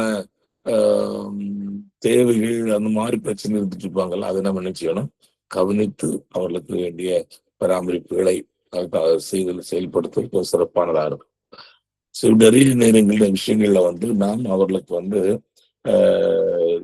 அவர்களுக்கு அவர் மேல் ஒரு கவனம் செலுத்த, அவருக்கு மேல் ஒரு அக்கறை உடலாக இருக்க வேண்டும் என்று சொல்லுவாங்க. இந்த லாஸ்ட் பயணம் சொல்லுவோம், அவருக்கு மேல ஒரு அக்கறை உடலாக இருக்கணும். அவங்க எப்படி இருக்கிறாங்க, அவங்க சூழ்நிலை எப்படி இருக்கிறது, அதை குறித்து ஒரு அக்கறை உள்ளவர்களாக நாம இருக்க வேண்டும் என்று அது நமக்கு சொல்லுவோம். ஸோ அது ரொம்ப முக்கியமான சார். ஸோ எனவே இந்த 7 காரியங்களும் 7 functions of pastoral care, போதக பணி பராமரிப்பு 7 செயல்பாடுகள் அப்படின்னு சொல்லி நாம் அதை கவனித்தோம். இது வந்து ரொம்ப முக்கியமானது. அதாவது 7 பாஸ்டர் கவுன்சிலிங், அது வந்து 7 பிரிவாக பார்க்கும். எந்தெந்த ஏரியாஸ் 7 ஏரியாஸ் தான் இதை நான் படித்தேன். ஃபர்ஸ்ட் ஒன்று சொன்னேன், ஆன்மீக பராமரிப்பை வழங்குதல், டு ப்ரொவைட் ஸ்பிரிச்சுவல் கேர். அது முக்கியம். அவங்களோட ஆவிக்குரிய வாழ்வு வளர்ச்சிக்காக நாம் எடுக்கிற முயற்சி. 2வது உணர்ச்சி பராமரிப்பு, ரொம்ப ஆபத்தான ஒன்று. உணர்ச்சிகளை கட்டுப்படுத்தாத போகும் பொழுது நிறைய ஆபத்து, கோபம், துக்கி, கவலைகள் இதெல்லாம் வந்து டாக்டர் கிட்ட போனீங்கன்னா எந்த வியாதி கேட்டாலும் கவலை தான் காரணம்னு சொல்லிடுவாங்க. ஓகே. ஸோ அந்த உணர்ச்சிகள், அப்புறம் உடல் பிசிக்கல் கேர், சரீரத்தை குறித்து பராமரித்தல் ரொம்ப முக்கியம். இந்த காலத்தில் நம்ம சரீர அற்ப பிரயோஜனமான நீதி தீமை திருவசனம் இல்லை, சரீர அற்ப பிரயோஜனம் சொல்லி சில அந்த வசனத்தை வைத்து ஏனதான் இருந்துருவாங்க. அப்படி இருந்துடக்கூடாது. கொஞ்சம் அது சொல்லப்பட்ட கருத்து வேற. நம்முடைய ஆகாரங்கள், நடைமுறை வாழ்க்கை எல்லாத்திலும் கொஞ்சம் சரீரத்துக்கு ஒரு முக்கியத்துவ கவனத்தை கொடுத்து நிறைய வியாதிகள், சொல்ல முடியாத புதிய புதிய வியாதிகள். ஒரு சின்ன பிரச்சனை வந்து மருத்துவர் டாக்டர் பார்க்க போனாங்கன்னா அங்க இருக்க டாக்டர் எப்படா ஒருத்தன் வருவான் அப்படின்னு வச்சுட்டு ஸ்கேன், எக்ஸ்ரே எல்லாம் ரெடி ஓப்பன் பண்ணி வச்சிருப்பான். இசிஜி மிஷினை ஓப்பன் வச்சுட்டு இருப்பான், எக்கோ எடுக்கணுமா எல்லாம் வச்சுட்டு யாராவது மாட்டிட்டா அவ்வளவுதான். ஜஸ்ட் உங்களுக்கு வந்து ஜஸ்ட் வந்து பெயினா வச்சு நெஞ்சு ஒன்று வலிக்குன்னு சொல்லி போனா வாருக்கு நெஞ்சு வலி கேஸ்னால வந்துருக்குங்கிறது வந்து அவனுக்கு தெரியும். தெரிஞ்சாலும் அதுக்கு சம்மந்தப்பட்ட என்னெல்லாம் கார்டியாலஜிஸ்ட் மிஷின்ஸ் என்ன அத்தனையும் யூஸ் பண்ணணும். அதுக்காக என்ன பண்ணிக்குவோம், நம்மகிட்ட பில்ல போட்டு அத்தனை கறந்து எடுத்துருவாங்க. ரொம்ப சங்கடம். ஸோ அப்படிப்பட்ட நானதுதான் ஜோம் ஆண்டது, இந்த மாதிரி ஒரு வியாதிகளும் விசுவாசிகளும்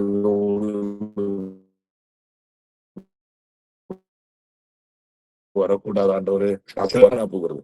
நம்முடைய சரீரத்துல பராமரிக்க வேண்டியது. ஆனாலும் இந்த மாதிரி வியாதி கட்டுகள் இல்லாத இருக்க கர்த்தர் கிருபை தர வேண்டும்.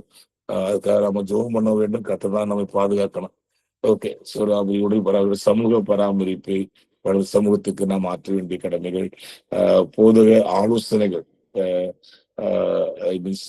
கவுன்சிலிங் வழங்குதல், அப்புறம் வழிகாட்டுதல், பாஸ்டல் கைடன்ஸ், அவர்களுக்கு வந்து வழிகாட்டுதல். வழிகாட்டு மீன்ஸ் வந்து அவங்களுடைய தொழில் ஆரம்பிக்கிற விஷயங்களும், பிள்ளைங்க திருமண காரியங்களாக இருக்கலாம், கல்விக்கான மேற்படிப்புக்கான விஷயங்களாக இருக்கலாம். ஓகே. எல்லாம் இந்த மாதிரி நிறைய விஷயம் நம்ம வழிகாட்டுன்றது நிறைய பேர் கேட்பாங்க, ஆலோசனை கேட்பாங்க. சிலர் நம்மகிட்ட கேட்பாங்க, எனக்கு கேட்டாலும் அவங்க மனசுப்படி செஞ்சுட்டு போயிடுவாங்க. அது குறித்து நம்ம சிந்திக்கிறோம். ஆனால் அந்த வழிகாட்டுதலாக நம்ம இருக்கணும். அப்புறம் டு ப்ரொவைட் பாஸ்டர் கேர், பாஸ்டர்டானவர் கவனித்தல், அவர்கள் வந்து அக்கறையோடு நாம கவனிக்கக்கூடியவர்களாகவும் இருக்க வேண்டும் அப்படின்னு சொல்லி அந்த நம்ம படிக்கும். இதெல்லாம் வந்து ரொம்ப முக்கியமான அனுபவங்களாக காணப்படுகிறது. ஓகே. சரி, இன்னைக்கு நிப்பாட்டிடலாம்னு நினைக்கிறேன். ஓகே. இடிந்த நாம இப்ப படித்தோம் இல்லையா, அந்த 7 செயல்பாடு 7 ஃபங்க்ஷன்ஸ் வந்து தனித்தனியா விளக்கம் இருக்கிறது. அதுல டைம் இருந்ததுன்னா கொஞ்சம் கொஞ்சம் கூட படிச்சிடலாம். ஓகே.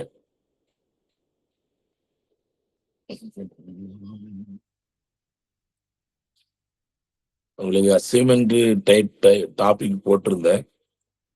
தமிழ் எழுதலாம்னு கேட்டிருந்தாங்க. தமிழ்ல எழுதலாம், ஒன்றும் பிரச்சனை இல்லை. ஓகே.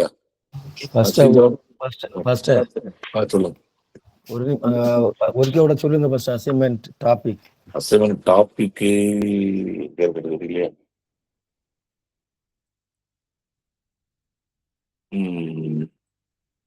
அப்படி லைன்ல இருந்துக்கோங்க. ஒரு நிமிஷம் பார்த்து.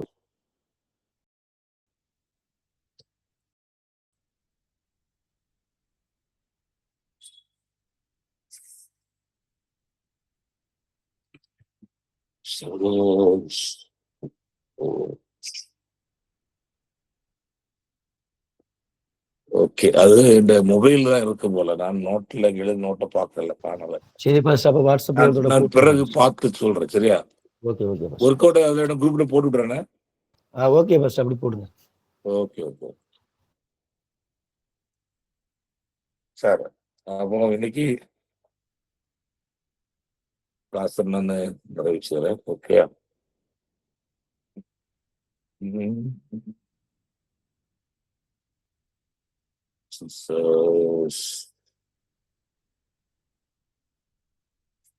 ஓகே.